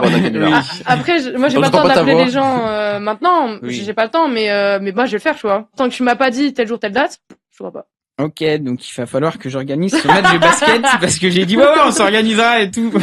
Mais par contre, on le fait il est hors de question que je joue sur ton goudron, hein, Mionnet. Hein. Ah oui, en vrai, Vinicius, ça va. Ah, t'as dit que on pouvait se déplacer. Non, oui, on peut. Je pense qu'il y a pas. Parce que moi, tu vois, genre, j'ai appris à jouer sur ce terrain-là. Mais la majorité de mon équipe, en plus, ils sont vieux. Ils vont arriver, ils vont faire. Non. Ah non, c'est pas du synthétique, non, c'est du vrai goudron. C'est du vrai. Ce n'est pas un tapis. Ok. Oui, pour revenir sur le truc où à chaque fois je dis maintenant ça va, j'ai tendance à plus le dire. Mais des fois je dis bah ouais, on s'occupe de faire le montage à deux. Quand lui il écoute, après il me passe un fichier où il y a les timings où je dois faire le montage, etc. Et il y a et je sais pas, et bon après parce que je fais un autre métier à côté aussi, donc des fois le soir je reviens, je suis crevé ou j'ai envie de jouer, j'ai envie de regarder une série, un film, etc. Normal. Et il y a plein de fois où je suis en mode ultra motivé, puis genre le soir arrive, je suis en mode oh j'ai trop la flemme. Mais mec, ça. Et c'est surtout le moment où il faut se mettre en condition. Genre j'ouvre le logiciel de montage et l'Excel, et une fois que c'est parti, c'est bon. Ouais. Mais c'est cette étape qui est trop dure. Et à chaque fois je me dis mais putain, là j'aurais pu le faire genre lundi et ça m'aurait évité de plein de trucs. Actuellement, je suis en train de le vivre avec mes révisions d'arbitrage. Vraiment. Ok, vas-y, je vais me mettre à réviser et tout, je rentre chez WAM. Non, la flemme. Voilà. Du coup, genre, ça Donc, m'arrive, genre, des fois, il me pose la question un jour avant, je suis en mode, alors, non, c'est toujours pas fait, Easy. Notamment le montage qui est toujours pas fait. Alors moi, j'ai tellement le truc inverse. Moi, quand je me dis que je vais faire un truc, en général, je construis tout le truc pour le faire, du coup, En plus, ça déjà, j'aime pas ne pas faire un truc, changer de plan, j'aime pas ça. J'aime pas changer de plan, mais moi, j'ai juste la flemme. Oui. Pareil. Ouais, pareil. Mais je sais que je m'en voudrais trop le lendemain si j'ai pas fait un truc qu'il faut que je fasse. Et du coup, ouais. Alors, ça dépend, mais là, comme c'est un projet perso, je pense que ça le fait moins, quoi. Enfin, j'ai moins ce Par sentiment. Par contre, au taf, tu vois, ça, c'est. Mais je sais que je peux avoir ça pour du repassage. C'est pareil. Je me suis dit lundi, je fais du repassage. Je vais avoir vraiment que on me propose un vrai gros truc pour que je dise bon finalement je repousse et je mets un autre jour. Ah mais frère, mais moi j'ai du repassage à faire, tu me dis viens on va au bar, moi je vais au bar mon frère hein. Bah repassage, ok bar. Ouais mais moi c'est plus genre des fois je joue à LoL qui est un jeu plutôt addictif. Ah toi tu es un joueur de LoL. Oui, mais alors attention, enfin je sais pas si c'est mieux ou pas, mais je joue qu'avec des potes. Enfin, en gros, je vais pas jouer tout seul. Et en fait, c'est le fait d'être avec des potes et qui disent, allez, viens, on fait une partie, etc. Ouais. Et du coup, tu parles, enfin, voilà, moi, je vais pas jouer à LoL, enfin, très rarement à jouer à LoL tout seul, etc. Et c'est plus le côté, en plus, on a des niveaux différents et il y a des potes qui sont hyper bons et du coup, genre, dès que tu commences à perdre un peu, il va te coacher pour mettre la pression, pour dire, putain, on est nul, là, il faut qu'on gagne, etc. Ouais. Il y en a qui sont plus chill, etc. Ah, et du coup, ça fait une bonne ambiance. Enfin, des fois, il y a des parties qui sont un peu rigolotes. Et du coup, c'est juste des fois, je suis en mode, bon, il faut que j'aille mettre ma lessive et juste descendre la poubelle ou faire des trucs, tu vois. Et t'as le côté, t'es pris de jouer avec tes potes, etc. Et je suis en mode, c'est chiant, ce matin, je m'étais dit, vas-y, je fais ça, ça et ça, et t'arrives, tu reviens, tu joues à LoL, hop, tu vas à peine manger, tu te remets à LoL, et du coup, t'as pas fait les choses que tu voulais faire. Et je suis en mode, bon, bah, demain, je vais faire pareil, mais tu sais qu'au fond, le lendemain, s'il te repropose, et bah, tu vas refaire la même chose, et il y a un peu le côté, mais après, je trouve que t'as prévu des trucs les autres jours, après, ça te casse toute ta semaine. Oui, quoi, bah oui. En plus, c'est exactement, et c'est tout ça qui est chiant. Tu sais qu'en plus, moi, je suis une meuf hyper organisée. Genre, moi, par exemple, mon gars est phobique de mon calendrier. Genre, il est en mode, t'es trop organisé. Genre, moi, j'écris tout, tu vois. Parce que, justement, j'ai vu que j'ai jamais le temps. Moi, je me trouve du temps, tu vois. Et en fait, le truc, c'est que, par exemple, quand j'ai une connerie, j'ai des lessives à faire. Si je le fais pas le jour même, je sais que j'aurai pas le temps après. Donc, ça va me faire chier. Mais par contre, par exemple, les révisions d'arbitrage, je me dis, tranquille, vas-y, je vais me trouver. J'ai juste 157 questions à connaître avant le 15, qui est la semaine prochaine. Ça, c'est un autre sujet, tu vois. Mais par contre, pour moi, c'est une économie de temps. Par exemple, tu vois, quand je faisais mes voyages, mon tour de France, ok, bah, aujourd'hui, nanana, je fais ça. C'est des tâches ménagères, je suis obligée de le faire. Et l'obligation, parce que vu que tu pars après, tu dois rebouger, bah, le fait faire. Mais par contre, maintenant, vu que je m'en fous, je peux potentiellement digresser sur, pas un jeu vidéo, moi, j'irais plus au bar, ouais. Boire des coups, ouais, ça dépend avec qui, moi, le bar.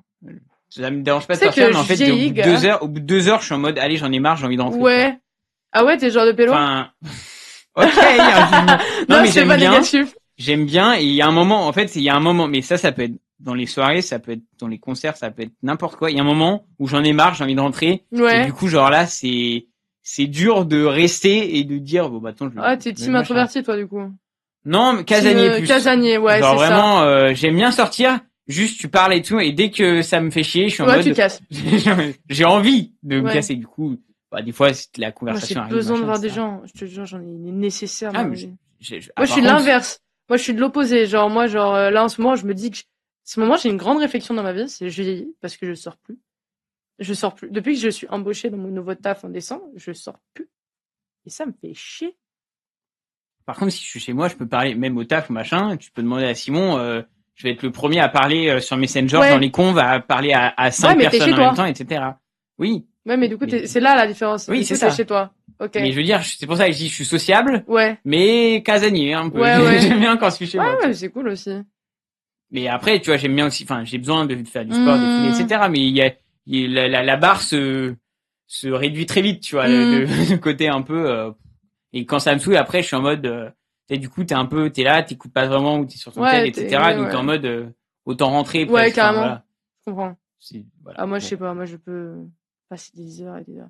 Je suis une meuf qui est très rarement chez soi. Genre, je suis en train d'apprendre grâce à mon gars qui est comme toi, qui aime bien être chez lui, c'est un gamer, donc, parfait. Donc, je suis un peu en train d'apprendre un peu à rester chez soi et tout. Surtout que là, du coup, on aura un chez nous, tu vois. Donc, je serai chaud. Je crois que je serai plus chaud. Mais sinon, je suis jamais chez moi. Jamais. Oh, et ça fait chier, mon chat. Ça me fait chier. Et ça me fait chier pour lui, d'ailleurs. Partie des 5 sens? Ouais. Hop là. Car de bouche à oreille, j'entends dire aujourd'hui que l'éveil des 5 sens a de beaux jours devant lui. Petite question rapide sur les 5 sens. La chose la plus désagréable à regarder? Une défaite de l'équipe de France au basket. Ouais, je pense que la défaite France-Belgique, je t'avoue que elle était on les attendait pas, les Belges. Bah pourtant si, en féminin si. Ah ouais? Un peu, mais pas à ce moment-là. Non, il y a pire. Les championnats du monde de basket masculin. Le match France-Lettonie, mais c'était une torture. Non, mais ouais, je pense que maintenant instinctivement comme ça, ouais, ça. Devant quoi pourrais-tu te poser des heures? Bah du coup, elle l'a dit, elle se pose jamais. Je pense des lives enfin non, je pense parce que moi je regarde du live basket NBA. Non, je pense les interviews d'artistes et de joueurs que j'aime bien. Genre sur différentes plateformes, enfin Click Squeak, etc. J'aime beaucoup regarder, apprendre des sportifs et apprendre des artistes aussi. Sur un match qu'ils ont fait ou genre non, leur vie? Sur leur vie en général et tout. J'aime trop. Quel plat, aliment ou boisson détestes-tu alors que la majorité des gens aiment bien? l'orange. L'orange. Les agrumes. Mais mon chétane, c'est ma kryptonite, mon gars. Genre, je déteste ça. Oh, c'est mon hiver est quasi fini, là. Ouais. Mais tu sais qu'en plus, au taf, exagéré. j'ai un collègue qui mange à chaque fois une mandarine. À chaque fois, je me dis, torture. Parce que Mais la vas-y. vision Non, mais l'odeur, mec. Ah, c'est l'odeur. L'odeur. Moi, tout l'hiver, c'est ça. Deux mandarines chaque matin, vers 10-11 heures. Là. Ah, mais moi, je ne comprends pas ça, tu vois. Alors, moi, au collège, tu sais, quand on avait les repas de Noël, on avait les mandarines et le jus d'orange. Moi, mes potes, ils se battaient pour les avoir. Parce que moi, je donne. Prenez. Je donne. Tenez, le Saint te- Graal de ouais, Noël ouais, est c'est- ici. Il te voyait en mode, ok, cette année, il faut prendre le jus d'orange et les mandarines de Guéno. De Guéno. J'allais dire de Gué. Ta Madeleine de Proust. C'est quoi déjà?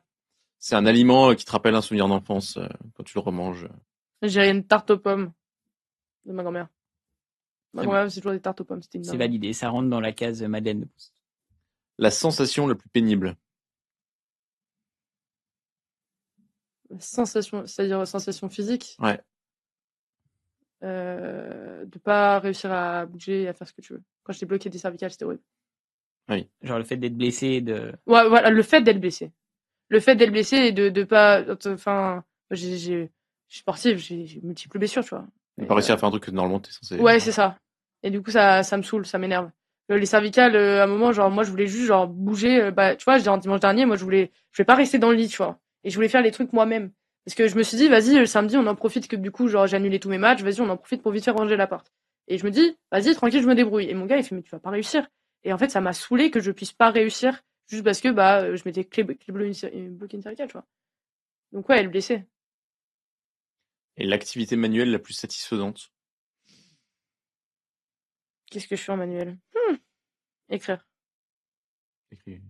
Écrire avec un stylo ou sur ordi? Ordi.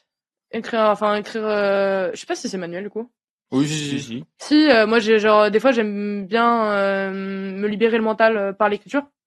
J'écris jamais trop au papier, mais j'écris souvent à l'ordi. Et c'est souvent des moments où... C'est longtemps que j'ai pas fait, d'ailleurs. C'est souvent des moments où, genre, je me coupe de tout et juste, j'écris. T'écris quoi? Des trucs que tu penses ou des, Non, ou des histoires par exemple, tu vois, genre, moi, chaque année, je fais un bilan de mon année. Oui. Tu vois, qu'est-ce qui s'est passé, les leçons à retenir, qu'est-ce que j'aimerais pour l'année suivante. Et Comme un entretien professionnel. Ça, un entretien individuel avec soi-même. Non, ou même, tu sais, sur des... Tu sais, des fois, t'as un truc qui te trotte et en fait, d'écrire, ça te permet de te libérer ta pensée parce que des fois, t'as un truc qui te trotte mais t'as envie d'en parler à personne. Tu vois. Et je me dis que l'écriture, c'est le meilleur moyen de pouvoir en parler avec toi-même. Et du coup, des fois, je me rends compte de certaines choses quand j'écris. Ouais, et puis même avant de l'écrire, déjà, le fait de te poser, C'est ça. Conscientiser le truc. Grave. De le rendre concret, ouais. Grave. Du coup, moi, je mets mon casque, je mets mon son et j'écris. Et par exemple, j'adore, en ce moment, je suis en train de faire des albums photos sur, du coup, mon année un peu que j'ai fait en 2023. J'ai fait la Croatie, parce que je suis partie aussi en Croatie. Croatie, Slovénie, j'ai fait Bali. Et là, je suis en train d'écrire mon tour de France. Et c'est juste un moment hors du temps où, du coup, j'écris mes souvenirs. Et tu peux être créatif et c'est trop bien. Voilà. Sympa. Quelle odeur te révulse alors qu'elle est plus généralement plutôt appréciée? Le révulse, ok. Qui est plutôt apprécié généralement. La mandarine. Hein. Ouais, pareil. C'est ce que je me disais. Et à l'inverse, l'odeur que tu apprécies le plus? Ah, moi, genre, tu sais, ce genre d'odeur, normalement, c'est pas censé sentir bon, mais t'aimes bien. C'est tout ce qui était les stabilos. Ah non, en ce moment, dingue, au taf, il y a de la javel. La javel. Dingue. Il y a le côté un peu chimique. Ouais, c'est ça. Mais moi, je sais pas, j'aime agressif bien. un peu. Sinon, un bon plat, tu vois. Un bon plat bien. Mon frère est... Salé, genre un truc mijoté, salé, quoi. Salé. Genre, par exemple, mon frère, il sait super bien faire à manger. Et tu sais que quand t'arrives chez la daronne et que c'est lui qui a fait manger, t'arrives, je suis bien.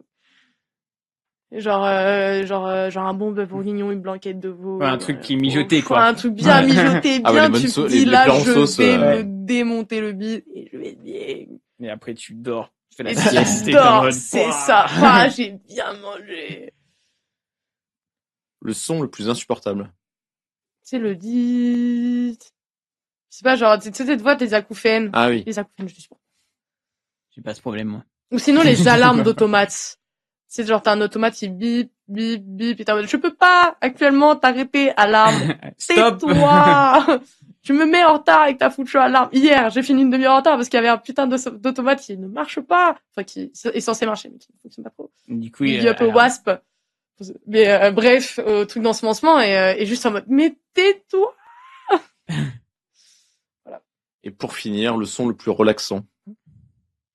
La mer. Moi, j'aime trop.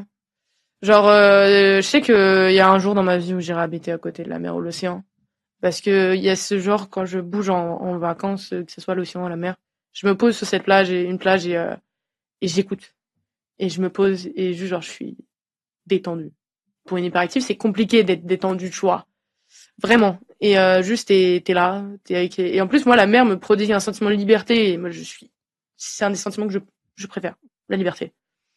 Laisse te dire que t'es libre à faire tout ce que tu veux. Genre, l'été dernier, c'était une dinguerie. Et du coup, pour moi, la mer apporte aussi cet élan de liberté. Et du coup, c'est un son, dès que j'entends la mer, je suis bien. Par exemple, j'ai un pote, il habite à Narbonne, et genre, je vais le voir lui, parce que c'est le sang, tu vois. Mais aussi, j'y vais parce que je sais qu'il y a la mer, tu vois. C'est pas mal, ouais. C'est vrai que c'est bien la mer. C'est sympa. Côté, tu regardes l'horizon et t'es en mode, y a pas de limite, quoi. Ouais, du coup, t'es perdu dans tes pensées. Et en vrai, c'est jamais trop, moi, j'ai jamais eu de pensée négative au niveau de la mer. C'est souvent des pensées constructives. Donc voilà, est-ce que t'as apprécié? T'as c'est grave cool. Grave cool. Ouais. Ah, c'est trop bien. Oh, puis bon, on a vu que t'as l'habitude de parler assez beaucoup et t'étais à l'aise devant le micro. Ouais, je suis à l'aise, mais après, voilà, c'est un de mes défauts comme une qualité. Genre, moi, j'aime pas quand on me dit que je suis bavard, ça me saoule. Je suis en mode, vas-y, je vais me fermer ma gueule. T'inquiète, hein, moi, je pense, un des plus bavards du groupe de potes qu'on a, donc c'est pas moi qui vais te... Ouais, mais non, c'était cool et tout. Genre, les questions, elles changeaient grave. Et vraiment, genre, trop... non, c'était grave. Ouais, bah, c'était et enfin, même, du coup, ça permet de se revoir et tout. Bah, genre, ouais, mec, c'est ça, là, moi, c'est bon, j'ai mis à jour ma base de données. De Guéno, là. Allez. Ça, on a changé le nom, Guéno, d'ailleurs, maintenant. En fait, j'ai surtout grandi. Genre, lui, il a les souvenirs de moi quand j'étais enfant. Bah, c'est ça. En fait, il me connaît enfant et là, il me voit la femme, tu vois. Oh, attention, je prends trop la meuf. C'est la fille, tu vois. Je me souviens de toi quand t'étais petit, mais c'est juste genre l'image de toi. Ouais, c'est ça, c'est une image. Je me souviens pas de qui tu étais et comment t'étais. Donc en fait. Après, moi, je me cachais beaucoup derrière mon père aussi à ce moment-là, donc j'étais souvent. Je me souviens même pas. On se souvient pas, tu vois. Donc c'est plus, vas-y, qu'est-ce que tu viens? Mais du coup, faut que je raconte à la daronne. La daronne et le frère, je me dis, je retourne être à moi et tout, j'ai vu Tanguy Joubert et tout. Je fais, ouais, tu pourras leur faire écouter le podcast. Ouais, carrément. Carrément. Bon, bah, parfait. Je demande toujours aux invités, un mot là, comme ça, à quoi tu penses direct. N'importe. Sans réfléchir. Sans réfléchir pas. Sans réfléchir, je peux pas dormir. Je manque beaucoup de sommeil en ce moment. Je dors pas. Allez. Et moi, c'est fin, actuellement. Ah, c'est vrai, fin, c'est bien joué. Ah, des fois, c'est comme ça. Faut pas réfléchir. Ça fait 30 minutes que mon ventre... tu vois, j'aurais pu dire café. C'est juste après café. Tu vois. Bon, et bah, merci de nous avoir écoutés. C'est la fin de ce podcast. À plus. À la prochaine. Salut.